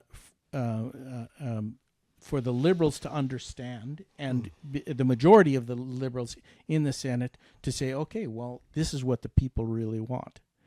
So as opposed to, he said anyway, as opposed to a Liberal government standing up and in their campaigning, they're saying, hey, we're going to do this, this, and this. And then when it comes to actually enacting powerful stuff or whatever, it's something completely different. Like the Liberal government never campaigned on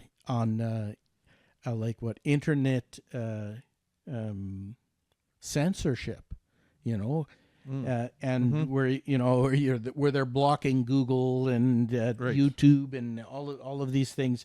They never ran on that. That wasn't their platform. No. They were their platform was on houses and money and whatever. And so that is the difference.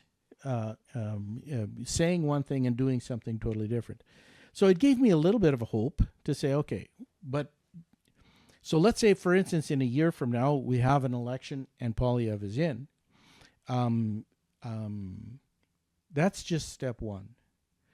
We got 2 or 3 more steps after that, where we got to say, okay, for the first thing he says is what you can do is go in there and reverse a lot of the ridiculous things that Trudeau put through, and because they were that was sort of a radically put through anyway.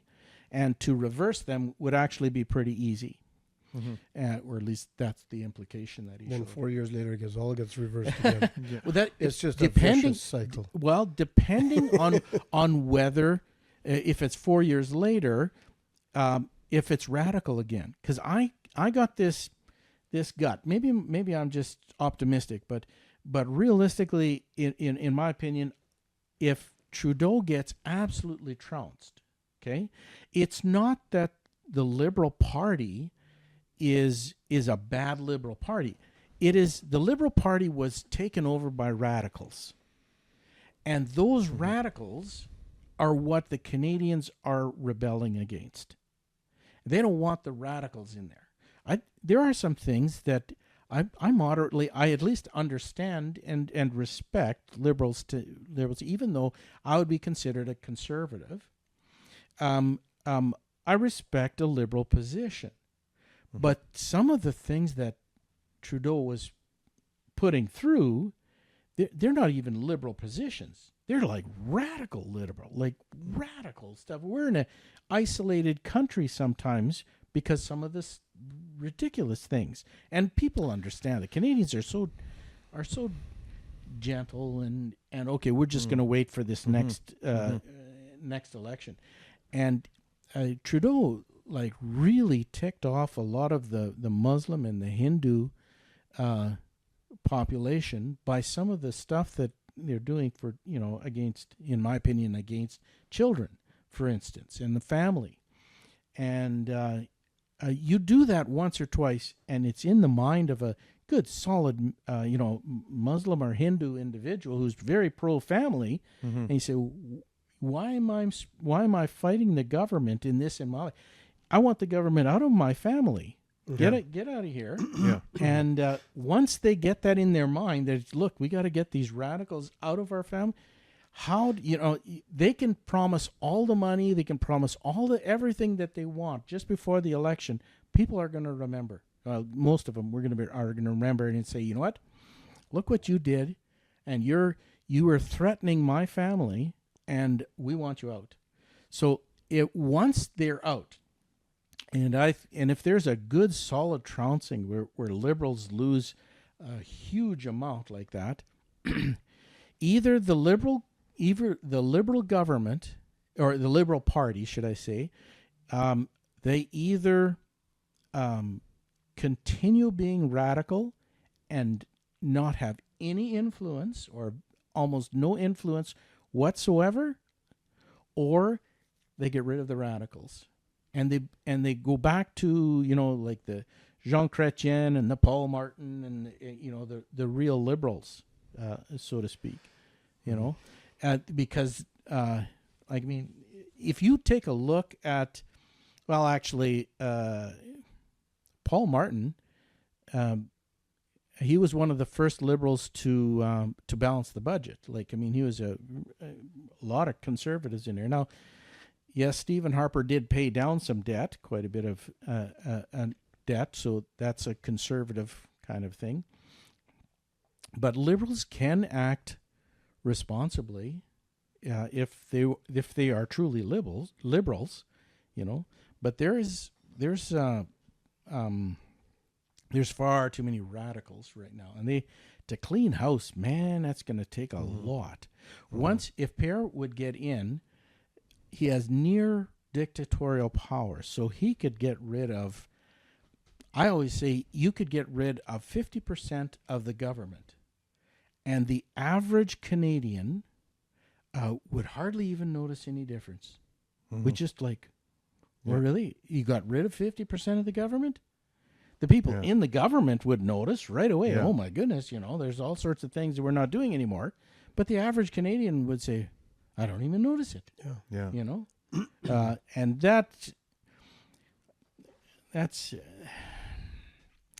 takes a lot of boldness. And I don't like to put my faith in a politician, even though Pierre Poilievre says all the right things. Right. I don't like to put my faith in there because people change. He had said still need to keep them accountable regardless of how much power they have. That's bottom line, and just freedom. There's a move all around the world that is moving towards the right. We're right now. It'll be another week, and the podcast will probably be out by the time what happens in France comes true. But right now, we just went through the first phase of elections in France, and they call it the far right party, but it's just a right-leaning party in France is taking a huge swath. It looks like they're going to take over the control of France, in the same way that Denmark and Germany, all of these guys are moving more and more towards. Yeah. Look at Italy. I mean, for goodness sakes. Yep. Or Argentina. That's my favorite. There's moving towards it because they said, look, these guys are all nuts. Yeah. Just get them out of there. Just and everybody at the same time everyone's weeding their garden, getting rid of the nutsy cuckoos, Yep. Yeah. and that takes long time to do. And sometimes the conflict in the world brings out who's the radicals or not. Like there was probably the biggest thing, like Israel-Palestine conflict, that big thing. Define who is a terrorist and who is not a terrorist. That's what the world has to grapple with. If who's a terrorist and who is not a terrorist, who is just a protester. If you burn down half of Minneapolis, are you a protester or are you a terrorist? You're a terrorist. Yeah, you think so? If you bomb a plane, are you a terrorist or are you a protester? Yeah. People, the governments and leadership have to grapple with, okay, we have to truly define what a terrorist is. And it doesn't make any difference if if it's the United Nations blank, blank, blank, blank. If they're still shooting people and blowing things up, I don't care what the first two letters are in that organization. Yeah. They're a blasted terrorist organization. Because there's so many people saying that they're good people, only turning around and blowing people up or stuff like this. Well, even the universities, all that. Yeah, that's terrorism. When they defame the statues and That's break terrorism. through windows and tear down things and set up tents or whatever, it's terrorism. Yep. Like Absolutely.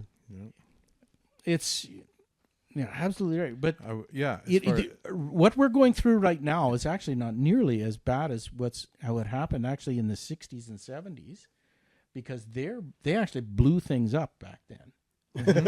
They're breaking windows and occupying places or whatever. That's not bad. But what they did in 60s and 70s, where they blew things up and look what happened in Quebec, where they would kidnap people and kill people and stuff. Too, yeah. And that was that is terrorism. So when they cross a line and they say, okay, when they start killing people, when they start damaging property, at what point in time are they? Now look what they were chanting. Yeah, Kill all the Jews. Kill all the Jews. Like, yeah. They're just plants, in my opinion. I don't really think that's the average. There's a lot of backlash. Just yesterday, the day before, they had the Pride Parade in Toronto. Okay, and it was shut down. Okay. No, Do you know I what- didn't. you No, I didn't didn't know that. Oh, I know you got. I seen half. It was shut down. Do you know why? No. The Palestinian, the pro-Palestinian, gay, LGBT pro-Palestinian, they came in and they sat down and they shut down the Pride Parade. What do they call themselves? Well, basically they're LGBT pro-Palestinian organization. Yeah. Okay, and it is a serious oxymoron. Yes. Because you put an LGBT in Palestine, they'll kill them. they'll They're kill done. them. Yeah, Like it give you, I give you 12 hours. Good luck. On your start, mark, set, ready, go. Yeah. And You would make it run 12 like hours. a stinker. Yeah, make sure you carry Yeah. the flag. Yeah, it's just like there's no way. Like how they do this. It is ridiculous that some of the associations that come together, and it's just bizarre, and you can't make this stuff up because it is beyond imagination. It's so they shut it down, and so you get these weird things, and the average Canadian, United States, they're going, you know what, come on guys, this is just ridiculous. Extremists are getting wilder and more bizarre, and they are eating each other and stuff like this. Do you know that the Canadian Human Rights Council or whatever. I remember this was a number of years ago. I had a conflict with one of my employees, okay, and went to the labor board or whatever. And this was, I can't go into detail because it's way too controversial, because I don't want to get further involved in it. But the labor board said, "Hey, you know what? You should be doing this." And I said, "Listen, this is what I want, and this is very fair, and so be it." "Well, we'll just go to the board." And I said, "Okay, really? What?" Because in this particular instance, there was a Muslim and a Hindu, and they were fighting in my company. Okay, and I said to the labor board, "Okay," I says, "You want to go to the labor board? Who on the labor board is going to side with who?" I says, "It's a lose-lose situation no matter what happens." I says, "That board, I'll tell you right now, nobody on that board wants to take this case up." And because as soon as they do, they have absolutely lost. It's far too controversial. Yeah. I said, "You know what? Just leave it." And I said, if the labor board doesn't do it, then we'll go to the Human Rights Commission. And is the human rights, who is You're going to pick one? Yeah, are they going to pick one of them? No. I generally speaking, I'm not. I wouldn't say I'm terrified, but there's a lot of businesses that are terrified of the Canadian Human Rights Commission. Okay, now they're way less prominent than what they were 15, 20 years ago. Okay, because they superseded the Canadian courts in some instances. It was just like they were a power unto themselves. Okay, now the strange thing, and so back then I said, so what is the Canadian human rights people going to take it after the board? And the person who was the arbitrator said, "Okay, I got exactly what I wanted," and the guy was treated fair. Okay, but I'm glad I backed off. But realistically, the Canadian Human Rights Commission has fully adopted this. I call it DIE, but it's actually, they call it DEI, like diversity, equity, and inclusion. Okay? Yeah. But I call it DIE because it's die. It's you have to abandon meritocracy. It doesn't matter how bad you are at a job. If you have the right name and you checked all the right boxes, you get the job. Okay. Yeah. And so the Human Rights Commission adopted all this DEI stuff. Okay. Now somebody in the Canadian Human Rights Commission filed a complaint against the Human Rights Commission in Canada. They filed it with the human rights, with the United Nations, or I don't know whatever it is, but the one globally. Okay, and complained. I think it was the UN Human Rights Commission, and complained that the leadership in the Canadian human rights was showing preferential treatment. Okay, so it's basically eating itself. Okay, and realistically, what happened was you have a body, in this case, the Canadian Human Rights. They hired. I guess you could say, this is all speculation, okay? But they hired an unqualified person who knew that they were unqualified, who knew that they were hired because they checked all of the necessary boxes. Well, they said, "Hey, I got hired. I'm going to get promoted like this." So they keep going. And they got to a certain point, and then, again, speculation, how come I'm not getting promoted? How come I'm not on the board? And I check all of the right choices and all the right people. But, I mean, all the positions were filled or all the something. So he complains, or he or she or whatever, complains to it. And so basically you have somebody who is horribly unqualified just using all of the check marks to trying to get into power. That's pretty much what happened. Now, that particular complaint going to the United Nations, and it all is just a total, an absolute mess. Who in their right mind would submit themselves to an organization that doesn't submit themselves to merit, like the trucking industry. I was on the line the other day. I think it was in LinkedIn or somewhere, and there was a thing. What company do you want to drive for? Okay, what trucking company? I think it was even that is, and they started listing it. Well, the size of the company, whether they have a union, blah blah, blah, all the way down.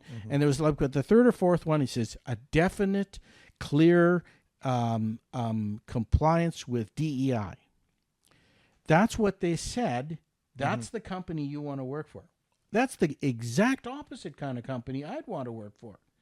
We want to serve the customer. We want to be high quality individuals. Yeah. But if you work at a company that is DEI, you don't that doesn't check you any check marks. Your customer isn't priority. No. It's whatever it is, check marks that you are, your color, your race, your religion, your non-religion, or whatever it is. And that's the kind of company you want to stay away from. Yeah. And so if you're choosing a company, if it says we have a strong DEI, well, okay, follow the next one, go to the next one. No, next one. Because realistically, and if I was a CEO of a trucking company, why in the world would I advertise that I'm a DEI kind of a guy? Because you want true professionals driving their trucks. Yeah. You're out for the you're supposed to be out for the bottom line of your company to provide a service and service to your customer.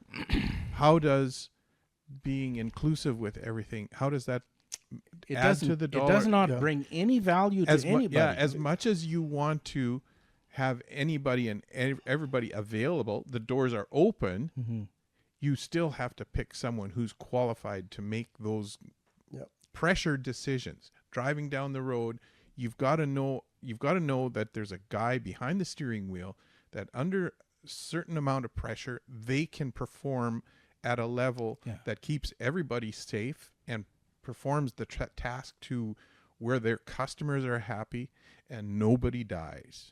That's that on your bill of lading. Did anybody die? No.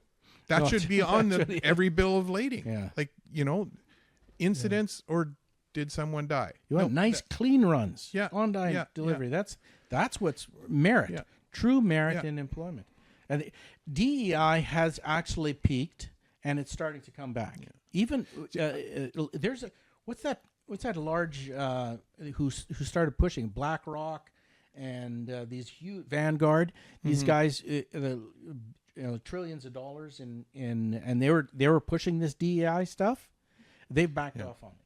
Yes. They've already started saying, you know what? Oh, we're rethinking this. We're rethinking it. So pendulum is coming back on it, and it's lost. I don't know how you feel about this, but I remember years ago when I started driving truck. I remember I was an independent and I was free, but then there was a lot of talk back then about that was when Ford and GM, they were doing good. If you could get a job working in their factory, you got an amazing paycheck, and the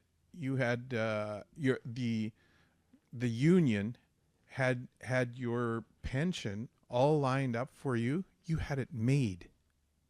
And I back then I was a little leery. I had a little bit of experience with unions early when I was a teenager, and it really didn't do anything for me. Like a teenager, what do? You go to work.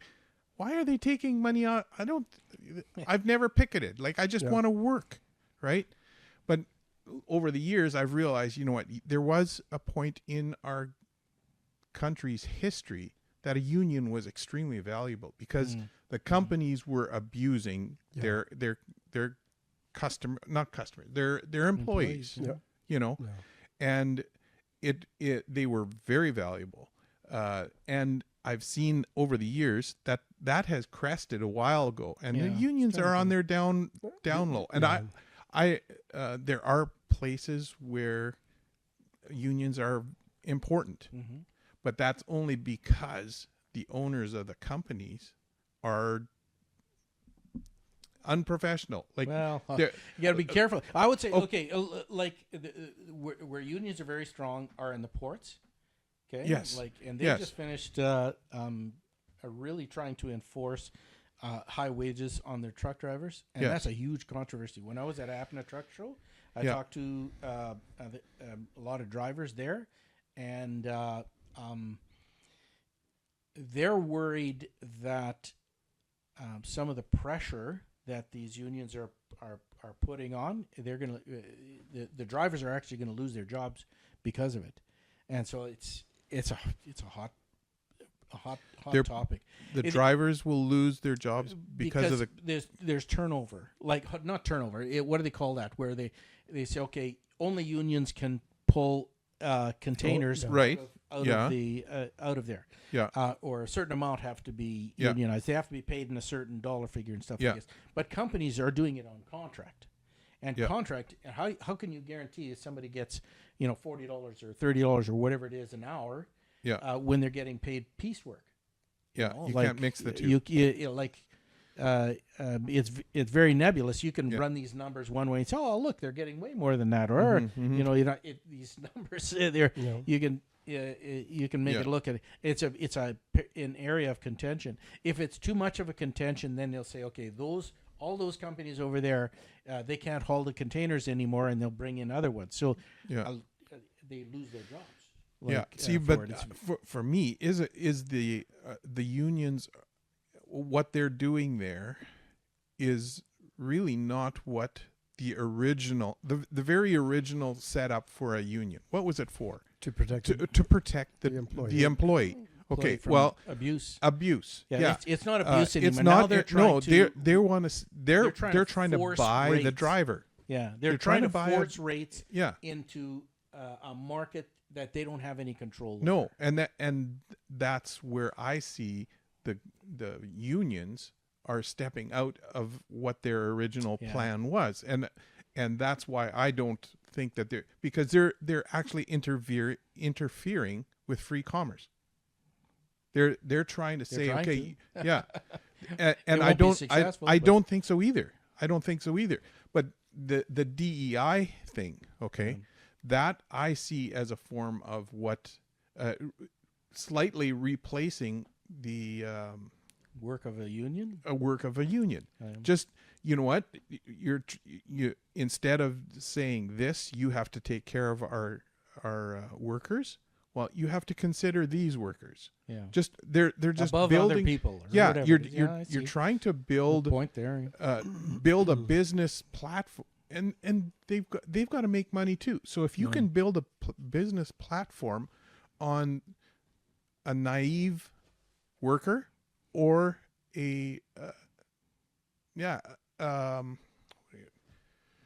someone who feels inferior or whatever, Yeah. you can fight for me, you can get that for me, here's $20, sure, I'll pay for Yeah. that, or like you're buying customers. Yeah. And it's based on a vague. Yeah, DEI is on its way down. It's peaked. I think it's so, peaked yeah. a good year and a half ago already. Yeah. Elon Musk tweeted he no longer has DEI. He doesn't, or he's never been. But he says there's MEI. He says merit, excellence, and intelligence. That's what he is. That's what he said. That's good. And that's good. I mean, we're Yeah. all okay with that. Yeah. It's a cute an acronym, but realistically, Patrick Lencioni has a book on leaders, something about leaders, players and leaders or whatever. And you can bing it, but he says hungry, humble, smart. That's what his acronym is. Hungry, and that's been. I think that book came out 5-10 years ago or something like that. That's a much better an acronym. If you want to build good teams or whatever, you hire people who are hungry, who are humble, and smart. Yeah.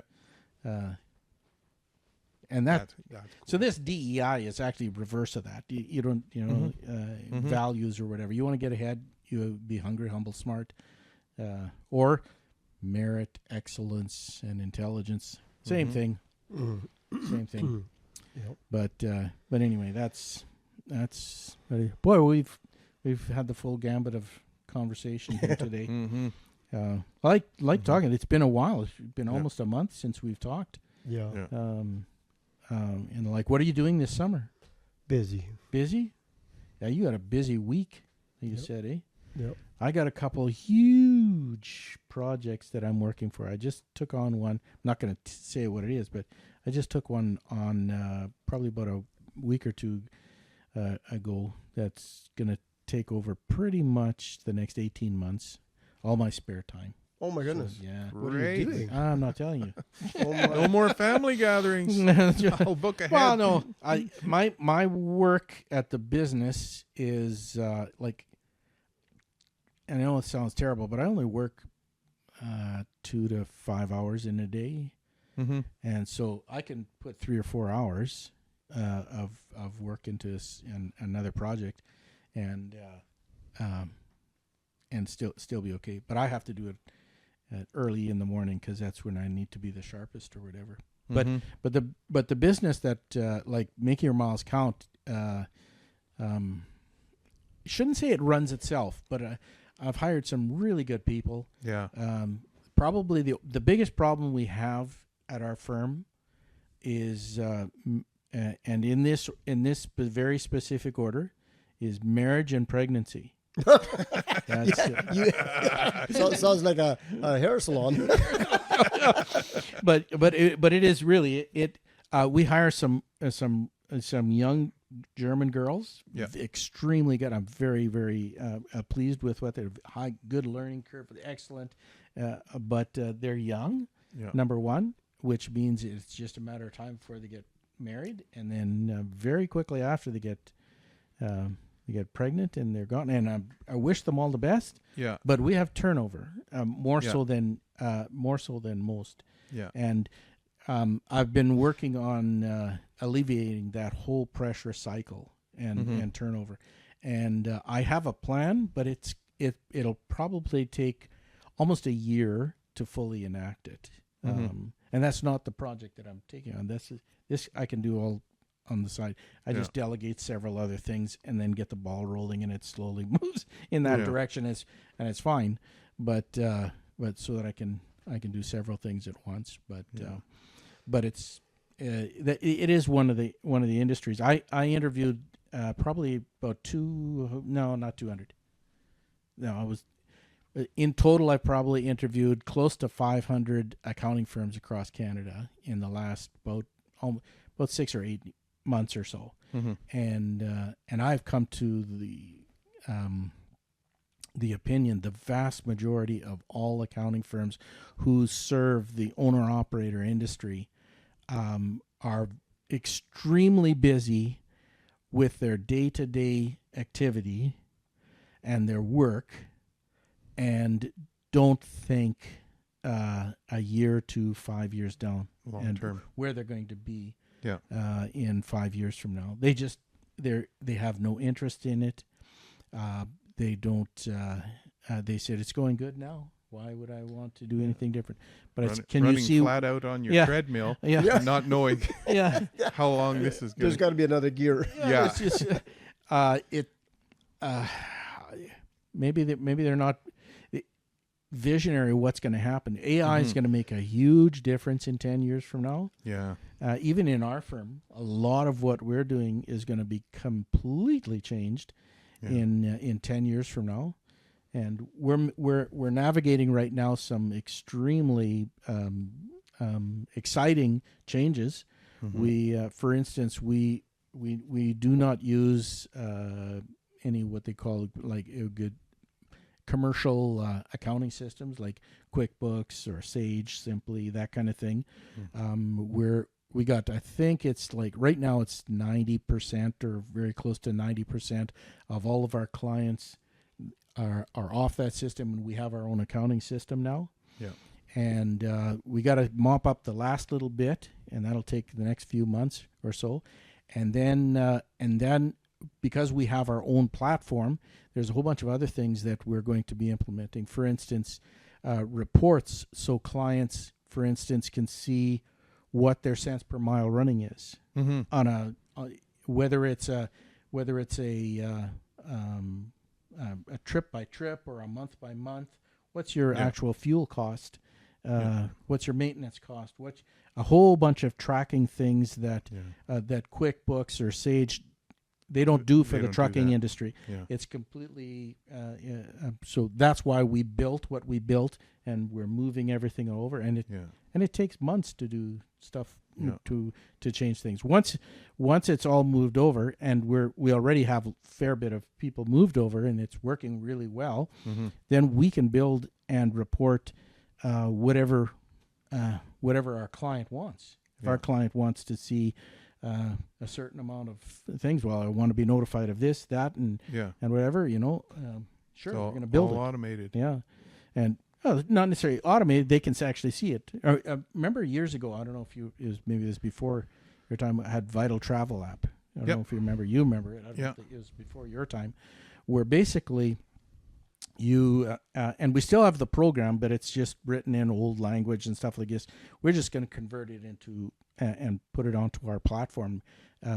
We have to rewrite it, of course, and stuff like that. But basically, you would say go to a truck stop and fuel up, and so you did say 450 liters or something like that in, I don't know, or London, Ontario, say, and you can go online and just then you enter in where you are, how many liters it is, and then you can see what your fuel economy was from the last time you fueled up, exactly cents per mile, what your consumption, what your everything, all of in shouldn't say in real time. As soon as you put it into it, that's what it is. You'll have access to that, and then when you get your pay statement, it will automatically update and match it.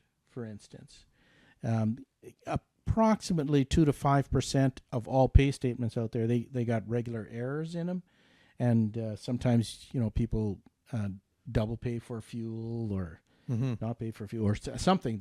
Is something wrong with it, and this will automatically check it to make sure that you're not double paying or something like that on stuff. And it's getting a technology to do that checking, as opposed to a person doing that checking. That's where we're headed. And in the end, because realistically, they're are you going? Your wife actually goes through and checks to make sure that everything is all through. But the vast majority of truckers never do that with their statements, and the only way to really figure out whether they're being treated properly and right, and what exactly is their costs, and should I trade in my truck? What does it actually mean? Like you mentioned right before, that you're getting 90 cents a mile. That's what your costs are for fuel or whatever.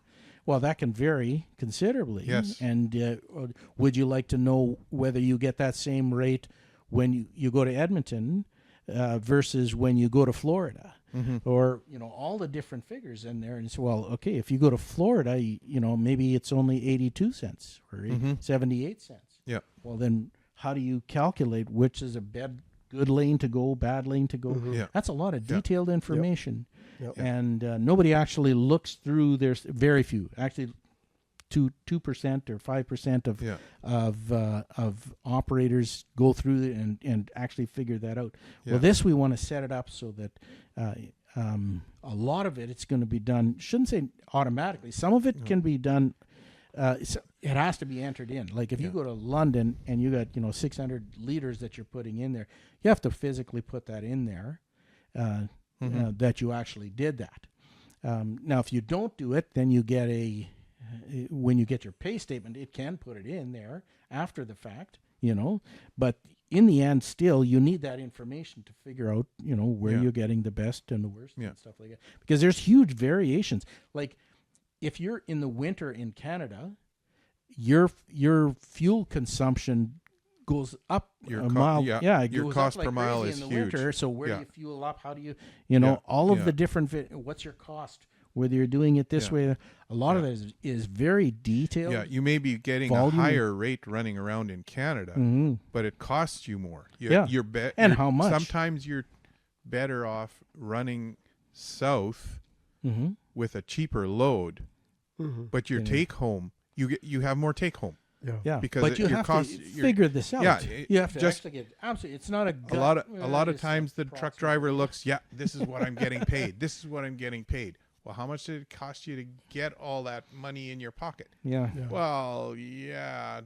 It's not what you get, it's what you keep. Yeah, that's right. So all of those, Yeah. all of those real, what they call KPIs, are key performance indicators. Yeah. What is your fuel consumption? Yeah. What is your net income? What is your all the different factors in there? Well, that's interesting because when I was young, I was in construction, and my father-in-law, he says, you know, I was working like crazy and just beating myself to death, and I need to make more money. What do I do? What do I do? He looks at me and says, it doesn't matter how much you make. It's how much you take home or how much you spend. I'm going, what? Yeah, but I don't have anything to spend. Then what? Then now I'm looking back. He says, yeah, okay. Yeah. There's some wisdom. Okay, Yeah. He was doing more math than I was. Yeah. I was just out there busting my butt. Yeah. Okay. Anyway, All right, we got to get going here, and so I got people waiting, and thank you for joining us today. It's been great. Have a great trip. Yes.